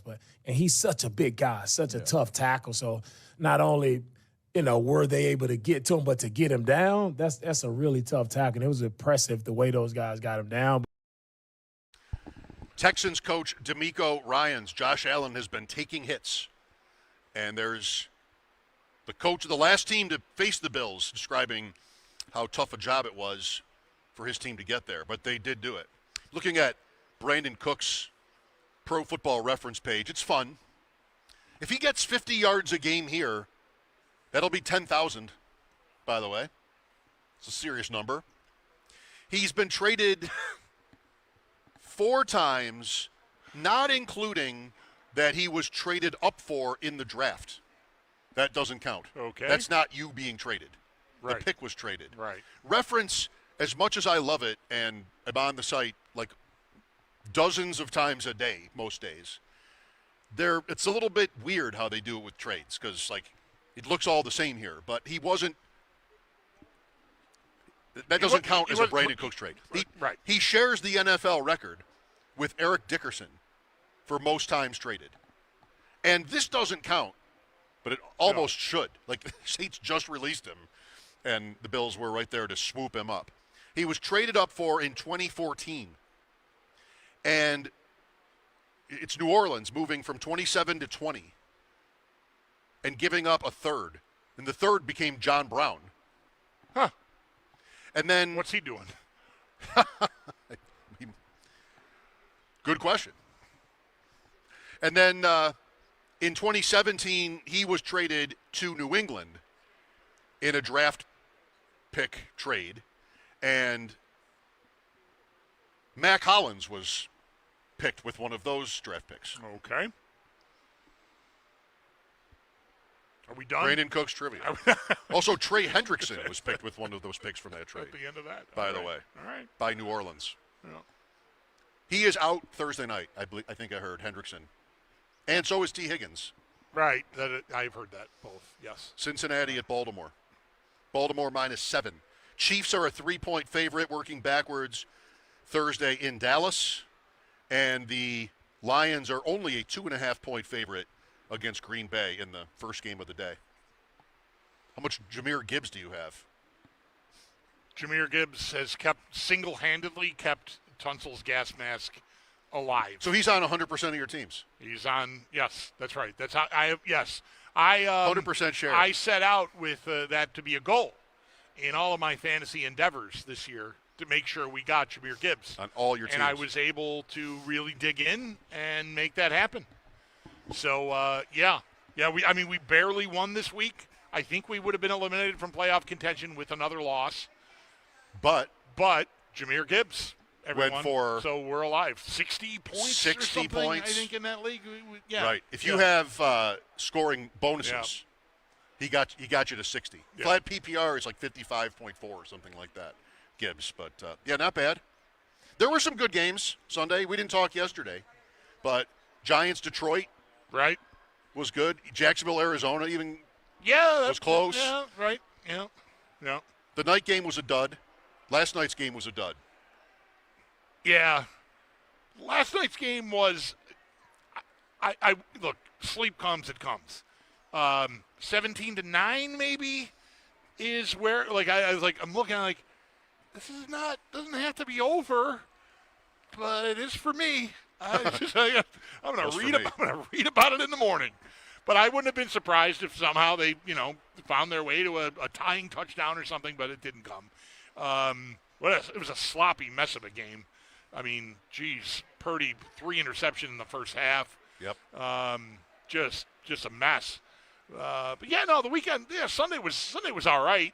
I mean, the Eagle-Cowboy game was kind of incredible that it ended up the way it ended up. I felt that coming. Because that game starts and it's like, oh, there's A.J. Brown touchdown, and okay, let's turn those frowns upside down, everyone. Look, the Eagles are okay. Their quarterback is okay, and A.J. Brown is okay. Oh, smiles. And then they just don't score another point the rest of the way against Dallas. Dallas. Well, it's Barkley. That's a big part of it. Yeah. You see his numbers from Sunday, with a lead. Yep. You want to be able to just work handle that. it. Yeah, right. 10 for 22. Whew. Yeah, that's brutal. Yeah, what I felt like Sunday early, like the first time you started to see the scores in the corner, right? I'm watching Chiefs and Colts, and it's like, oh, the Jets are ahead of the Ravens. Oh, the Bengals. The Bengals are ahead of the Patriots. This could be a day. And then that kind of fizzled. It did not end up going that way, really. Yeah, there wasn't one. Was there one game that Pittsburgh lost to the Bears? I guess you got to count that. I mean, we're in that mix with all those teams now, 10 of them. And then maybe you could say Indianapolis losing if you're looking up, not down. I guess, but I was resigned to looking down.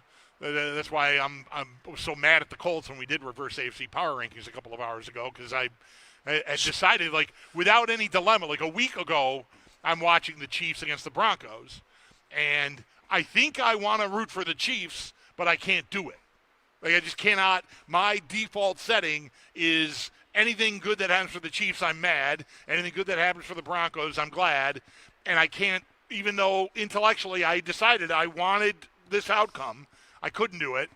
Now that's gone. The Bills lose on Thursday. I'm not thinking about chasing down Indianapolis or Denver or New England or any of them. Just go beat the Chiefs. All right, 14-0, 20-9. Go on. It was 20-9, wasn't it? Yeah. That's all they got. Yeah. Well, they're not a huge favorite like I noticed a little while ago, but New England more than a touchdown to go to 11-2. Denver is at Washington this week, and they'll be favored. That's 6.5, almost the same as the New England line at Washington. So they'll be favored to go to 10-2. Indianapolis and Houston, that's tougher.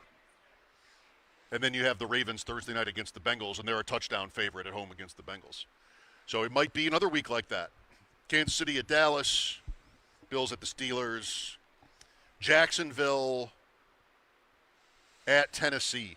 Oof. Yes. Right. At Tennessee, that's generous. Yeah. Chargers, Raiders. Man, most of the conference is in nice this week. Do the Bills have the shortest spread? The hardest game of the bunch of teams that are contending for playoff spots? Indianapolis, Houston. Yeah. Well, not by the spread, though. 4.5. Bills Right. are 3.5. Right. So I guess they do. Who else is there? Kansas City is 3. Right. At Dallas. We're at KeyBank Center today for the Sabres in Roswell Park prostate cancer screening event, which runs until 7. Walk-ins welcome until 6:30. If you're 45 to 75, sign up for this quick but potentially life-saving exam. Unlike other diagnostic and screening tests, prostate checks require no prep. Simple blood test and physical exam that takes less than a minute. You'll be able to discuss your risk factors with the team of experts at Roswell Park if you're able to get down here by 7, or again, if you don't have an appointment by 6:30. Paul Hamilton will join us from 6. We'll get into the Sabres. Mike Schopp and the Bulldog here at 803-0550. This is WGR.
The Sabres are off to Pittsburgh for a game with the Penguins tomorrow. It's too bad it's not like Saturday, because then fans could do the double. Right. I mean, you still could. But it's not. The holiday in between there. Oh, the holiday. Kind of makes it tough. Good point. I don't know, bummer that they're not home on Wednesday and Friday, the Sabres. There's been a lot of that. A lot of that in our lives, yep. Friday's game is at 4. Right. Here. They're home Friday. New Jersey, right. Yep. Is it getting interesting for you? Yes, I have to say yes. The lineup. Ready? When do you want the ifs to start? Right now?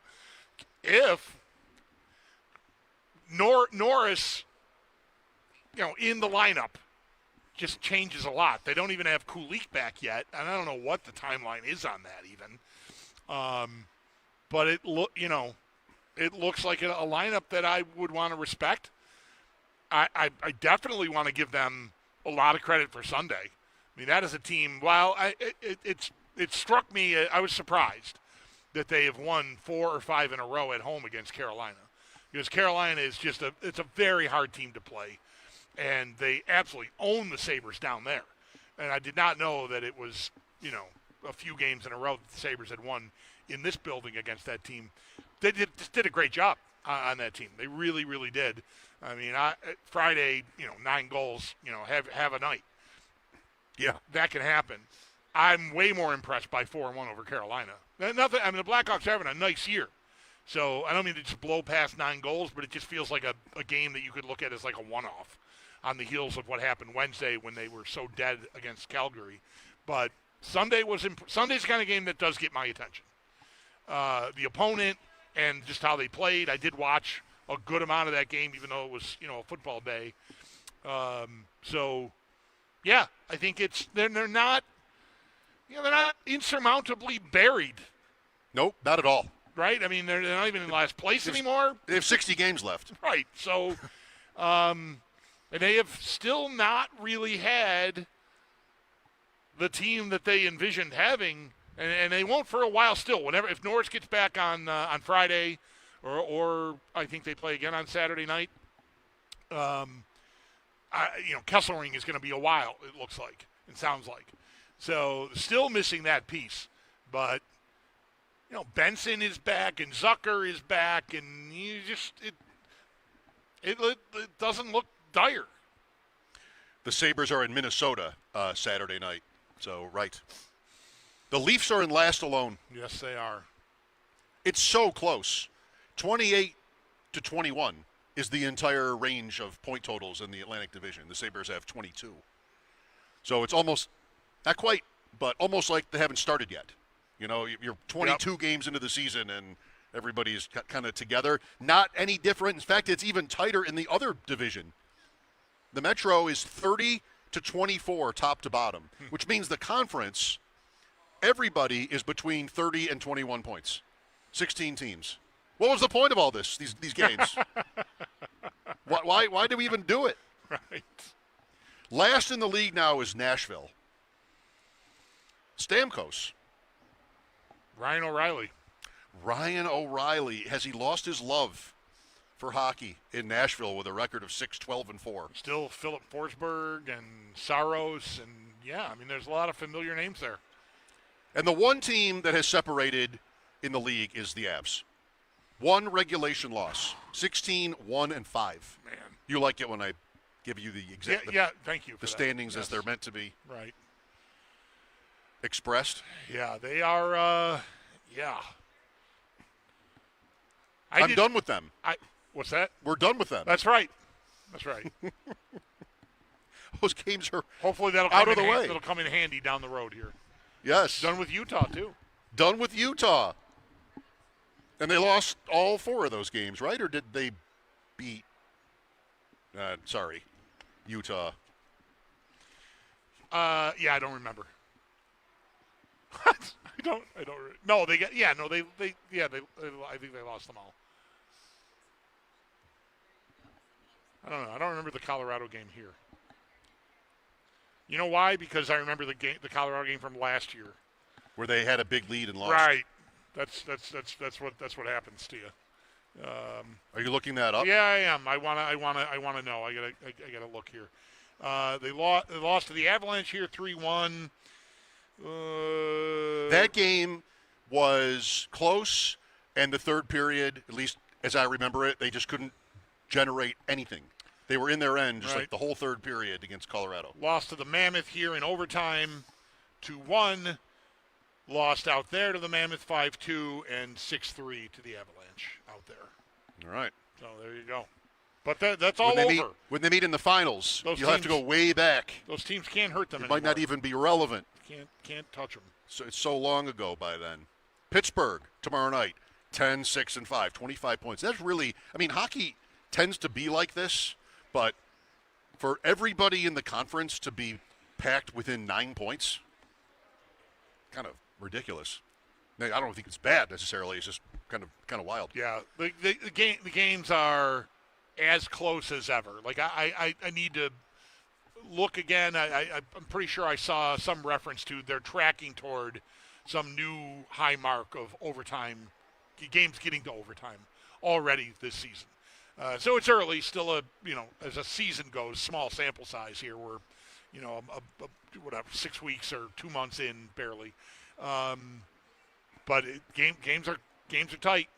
If you're a FanDuel or whatever, gaming is your thing, and that puck line at -1.5. I mean, it's a tough bet to make any night because it's just 1-goal games all over the place. Yeah, it's very tempting. It is because that's how they get you. Because you get plus they slap money. like a plus 185 on there. Like, oh, empty netter. Empty netter. The worst is when you get the empty netter and then you give one back. Right. At the end. Yep. Like the final seconds to get the lead back to 1. Tonight, college football, Western Michigan, Eastern Michigan, if you're looking for something to bide your time because there's no NHL game until 9.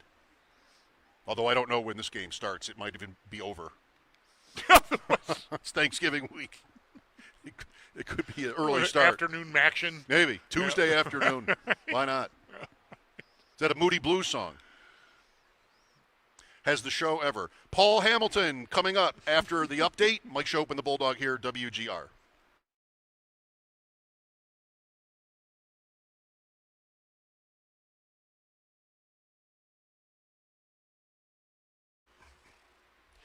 Mike Schopp here for my friends at the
get ready to take on the Pittsburgh Steelers this Sunday at 4:25.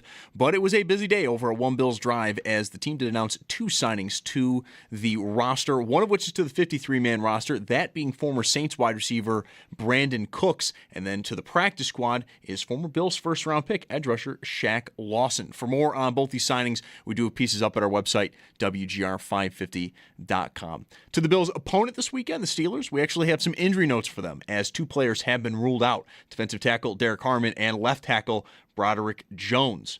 Head coach Mike Tomlin also spoke today with the media. He said he is optimistic that quarterback Aaron Rodgers will be set to play this weekend as he deals with his left wrist injury, and then wide receiver DK Metcalf is going to be limited to start this week as he deals with an injury. We'll get more on the Bills' injuries with the first injury report tomorrow afternoon.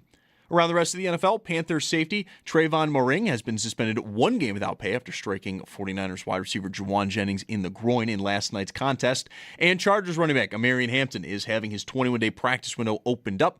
Hampton has not played since Week 5 due to an ankle injury. Over to the Sabres. They'll be back in game action tomorrow night at Pittsburgh. But they did a practice today. Head coach Lindy Ruff confirmed that Josh Norris is not going to play tomorrow, but could be in play for this weekend. Norris has been out since the opening game of the season. Paul Hamilton has more on this up at our website, WGR550.com. And we'll also get more from this as Paul will join the show next, so do stay tuned for that. Overall, though, in the NHL tonight, it is a very light night. Just 1 game, and that is the Oilers hosting the Dallas Stars at 9. You can't count on much these days, but you can always count on Sundays with the NFL on CBS and Paramount+. Watch your local NFL games all season long, and kicking off with the juicy Week 13 matchup between the Buffalo Bills and the Pittsburgh Steelers. Visit ParamountPlus.com/NFL to get started today. It's your Paddock Chevrolet Sports Update. Paddock Chevrolet celebrating 90 years of being your hometown dealership. I'm Zach Jones for WGR Sports Radio 550.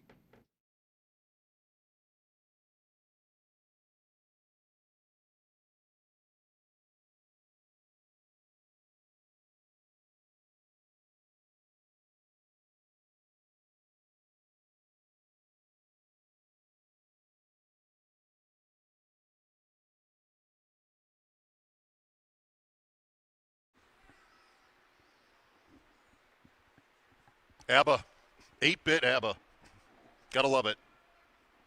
Paul Hamilton, ABBA fan. That was the point. I think that's why we made that association, because Paul loves his ABBA. You've nailed that. Has that held up, Paul? Is it still like ABBA time in your house every so often? I have all sorts of things on my listening device, all sorts of music. There's a little ABBA on there, so there's all sorts of different things on there. Do you ever just surprise you and things would that not surprise you? Okay. Do you ever just sort of like let it ride, shuffle all your liked songs, whatever you get, you get? That you're not in a certain mood necessarily. You're just gonna, because there's a wide. We all have this probably. Bulldog maybe not as much. A wide range of genres.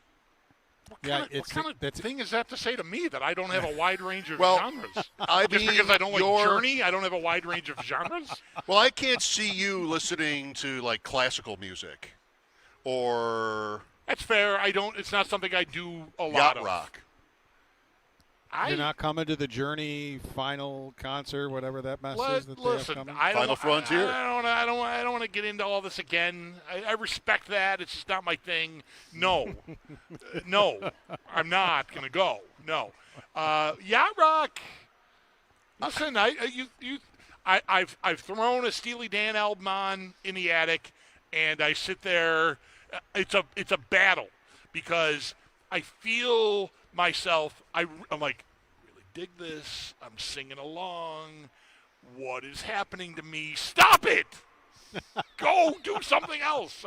Because I feel like I don't want to like Steely Dan. It's only barely yacht rock anyway. It's whatever. So It's not like the schmaltzy kind of yacht rock that I think more defines the genre. Steely Dan is more interesting.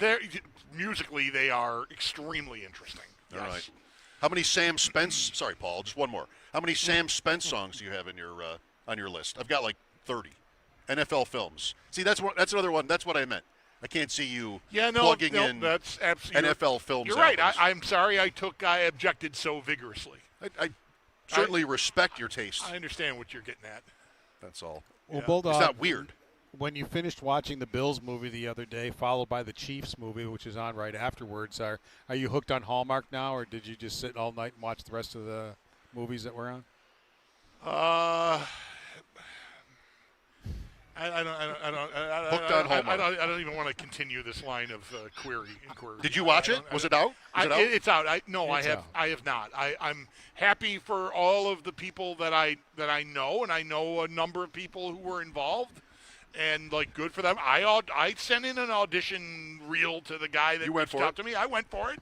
I'm not, but no, no, I'm not. No. What I'm about not watching? Paul? Have you seen it? I have, yes. I've seen both. What's your review? I thought they did a really nice job of portraying Bills Mafia and Bills fans. Mm-hmm. It wasn't too schmaltzy, as I'll use the word that Mike just used. Yes. It was, the typical Hallmark schmaltzy, but it didn't go overboard with it. And, I think they did a really – and it was something – I saw an interview with the Stars, and they really, really, really wanted to do it justice – for that Buffalo fans would say, hey, you guys did a good job. And they said at the premiere they got a lot of comments from the fans that they felt that they portrayed it the right way. Good. All right. Now to the Sabres, who are on a little bit of a roll. Impressive game. Well, 9 goals. Friday was fun, impressive. And then I think Bulldog said himself just a little while ago, the Carolina win impressed you more. Because that's just a quality team that can be tough, on the road, that kind of thing. What are you thinking, Paul? Like, are they're getting a little bit healthier? I mean, it's looking up a little bit here. Yeah, and 4 out of 5. I mean, the Detroit game in its own sense, was impressive, the way they did it. So they've had, to me, 3 impressive wins, but all in different ways. But, Norris. I thought maybe since he had his own line today with Benson and Ostlund he was basically telling us he's playing tomorrow, and he was alternating it on the number 1 power play with Benson. But he is not. But I would probably be surprised if I didn't see him on the weekend. He's that close. He really, and Lindy Ruff said he's not ruling out the weekend. It's 3 and 4. So for sure he's not playing 3 and 4. Probably not even playing back-to-back. So it wouldn't surprise me to see him maybe Friday and Monday. Something like that. But I would be surprised if we don't see him on the weekend. He seems like he's right there ready to play. Winnipeg is here Monday night. I'm pretty intrigued by that line that he was on, but now that we know he's not going to play tomorrow, I'm wondering if that was just like a get through the practice placeholder kind of line, or if that is something that Lindy Ruff would want to take out for a spin. Yeah, Dunn was there. I mean, and Dunn would be the one that was out of the lineup if Norris was going in from the lineup of the Carolina game. So I think he maybe wanted to see it. And I've been kicking this around with Brian and anybody who wants to kick it around with me. What do you do now when he's ready to come back? Because I've really liked the Thompson, Tuck, and Doan line. Those 3 players have all taken off in this little winning streak. And Thompson has a personal high, his goals in 6 straight games. He is now back on a 45-goal pace. Yep. For a while he was on a 29-goal pace. And so I don't think I'd be too big of a rush to break that line up. So now you've got Norris with Benson, who were together. Who do you put on the right wing? My thought was Quinn. I thought that just might be something that gets Quinn scoring goals the way when he was younger, thought he could do in the National Hockey League, playing with a guy like Norris. So that was my thought, that might be a pretty good combination. Yeah, I'm prepared at this point. Like I think we know the reason why Thompson got moved to wing in the first place. It was around this time last year, I think, right? Ruff was talking about both he and Cousins. Like if they can't handle what needs to be done in this system from that position, then we're going to have to make a change, and they made a change, right? So there goes Thompson to the wing, and that went well enough that you wanted to keep going with it. But, injuries have forced their hand. It's working for now. It's always a pivot they can make later, I suppose. But I'm not inclined to mess with Doan, Thompson, and Tuck right now. Well, Ruff said that the numbers would tell you Thompson is a better player on the wing than at center. But he said you also have to take into account who he's been playing with.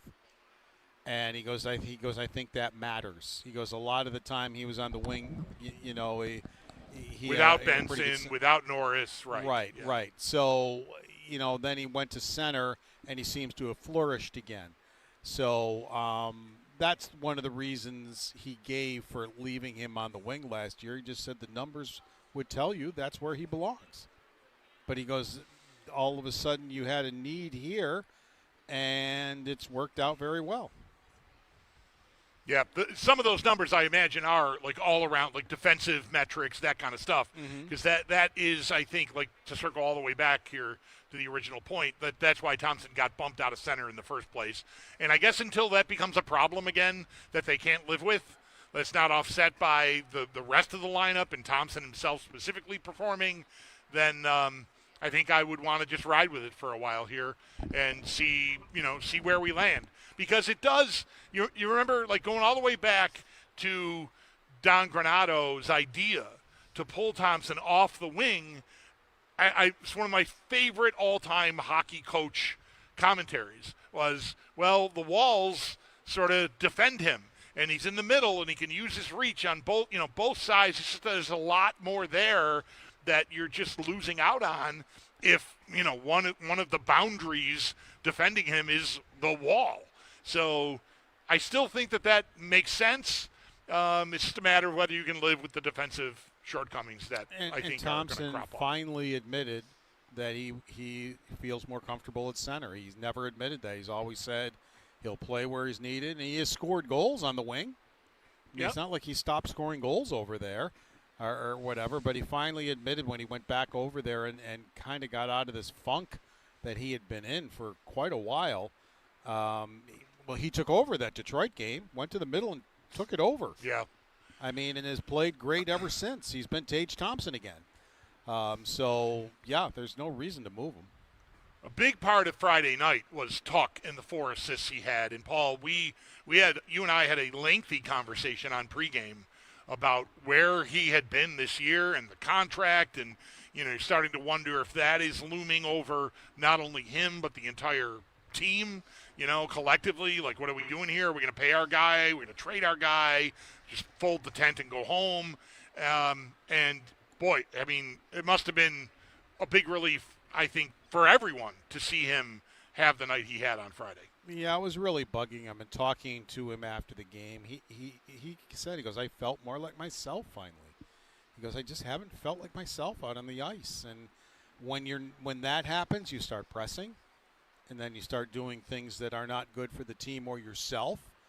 And then it turns into just bad things. And that's the way it's been. But, ever since he started to feel more comfortable, did you notice now that, he's stripping people the puck again, which that wasn't happening, and causing turnovers and, getting transition going the other way. All those things, happening. And, Doan fits right into this group. Because when those two are playing like that, now Doan, he's always going to be around the net. He's always going to be in on the forecheck and winning battles. And, that's the way he goes. And, by the way, his numbers and J.J. Peterka's numbers are pretty close. Yeah, closer right. than Utah bargained for when they made the trade. Let's put it that way. Yeah, he does look like a nice find. I mean, if this team gets good, that guy is going to be popular. He's going to be a kingpin. Like it's already happened, but they got to get see to that a level where camp. If he, because they talked about how him, reaching, he has an upside, and Peterka has 9 goals and 7 assists for 16 points, and Doan has 7 goals and 8 assists for 15 points. And I don't think that's what Utah was counting on when they traded for J.J. Peterka, that he and Doan would be almost identical in their numbers. And, Doan also, don't forget, he just hadn't scored in the National Hockey League level. He had in the American Hockey League. I mean, with Tucson in 2023-24, he scored 26 goals in 62 games. And then in another 11 in 28 games last year. So it's just a question, can you now carry that over to the National Hockey League? Right, and we really haven't seen a lot. He doesn't have Peterka's shot. Peterka's got a very high level, almost Olofsson level shot, I would say. Oh, yeah, definitely. Doan doesn't have that, but we have not really seen, but he does have a very, I'd say, above average NHL wrist shot. Doan has. But mostly his goals they're around the net. I'm going to the net, and I'm going to be here to shovel stuff in, or if it bounce in off me or whatever. And that's his credit too. But I guess I'm just saying there's a skill set there still that I don't think we've seen from him. When I was doing my homework on Doan, a lot of people were saying to me he's got a great shot. I don't think we saw it until Tuck sent him in on that 2-on-1 the other night. And then he ripped it and just roofed it under the crossbar. Goaltender, didn't have a chance. That was the first time I said, there's that shot I heard about. He just wired that thing, and it had some juice on it. But he's not like Peterka, like that kind of shot. But if their numbers are going to be, like their goal and assist numbers are going to be fairly similar, I'll take Josh Doan. I mean, Josh Doan can play in the defensive zone. 100%. He can play. Yeah, he can win battles on the forecheck. He's around the net.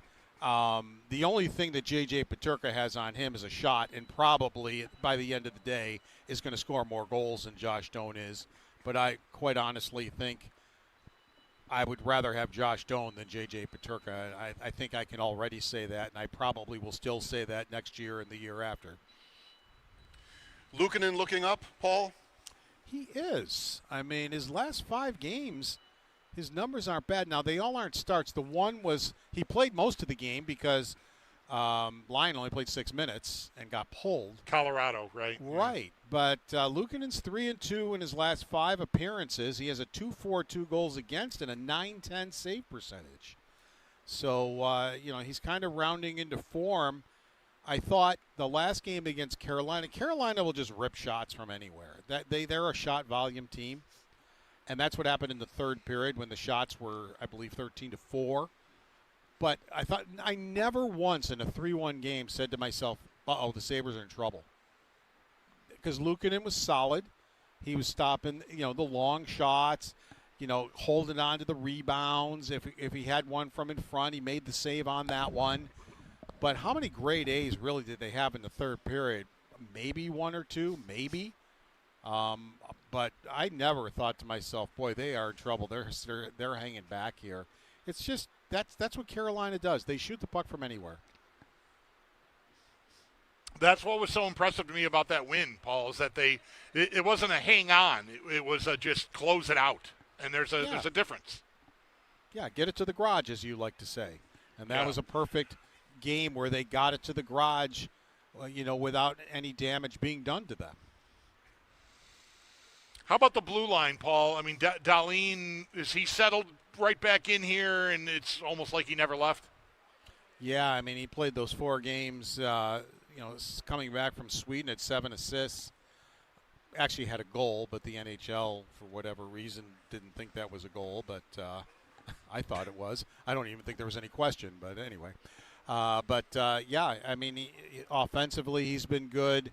Samuelsson as a partner with him, they've both been good. Samuelsson is like a shot-blocking machine. Dahlin, every now and then he gets a little too carried away and turns the puck over, and his numbers are a little high that way.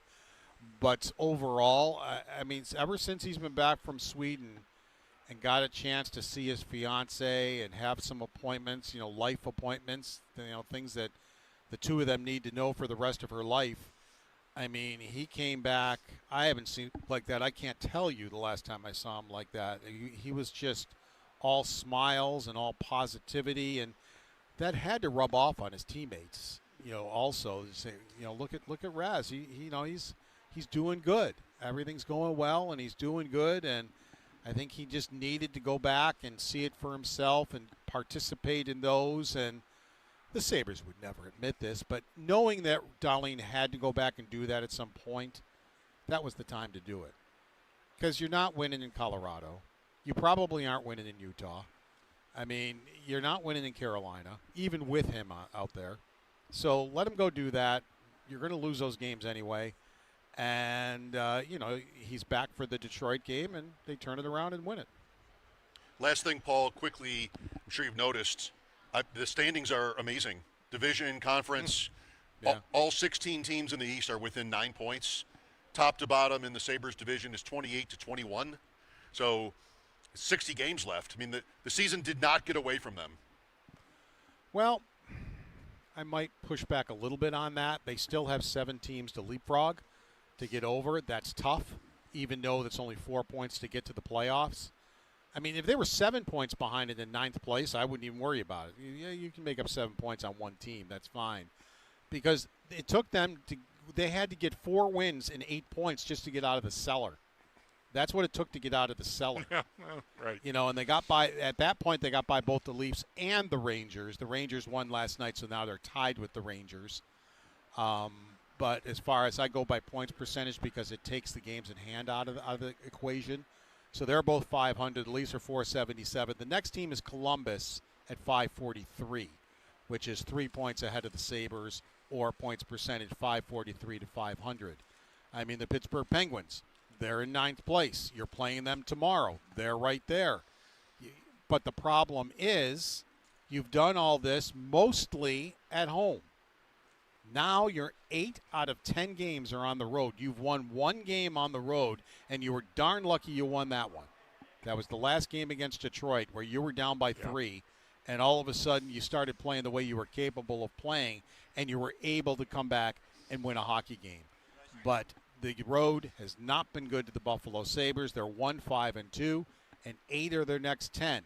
So what happens now? Do you lose everything that you've just gained by picking up those 8 points quickly? Or have you figured it out? How many times have we said that in 14 years? Have they figured it out in this streak? Have they really figured it out? And then this seems like a really good place to wrap this up. Yeah. Prepare for us to be confused for the rest of the year about that. Right. That's probably what will happen. All right, Paul. Safe travels to Pittsburgh, and we'll talk to you tomorrow. Okay, sounds good, guys. Paul Hamilton on the Wester Hotline. His appearances with us here on WGR, brought to you by Equitable Advisors. Planning for your future is about more than just money. Let Equitable be your guide, and by Relax Honda. Relax, we got this. A little more, actually, on the Sabres with our guest from earlier today, Will Graves. Sabres at Penguins tomorrow night, but then, of course, much of our conversation is focused on Bills Steelers. So that's coming your way next. We are at KeyBank Center for the Sabres and Roswell Park prostate cancer screening event. No time left for walk-ins, but they'll be going here until 7 if you happen to have registered already. Mike Schopp and the Bulldog back after this timeout. This is WGR.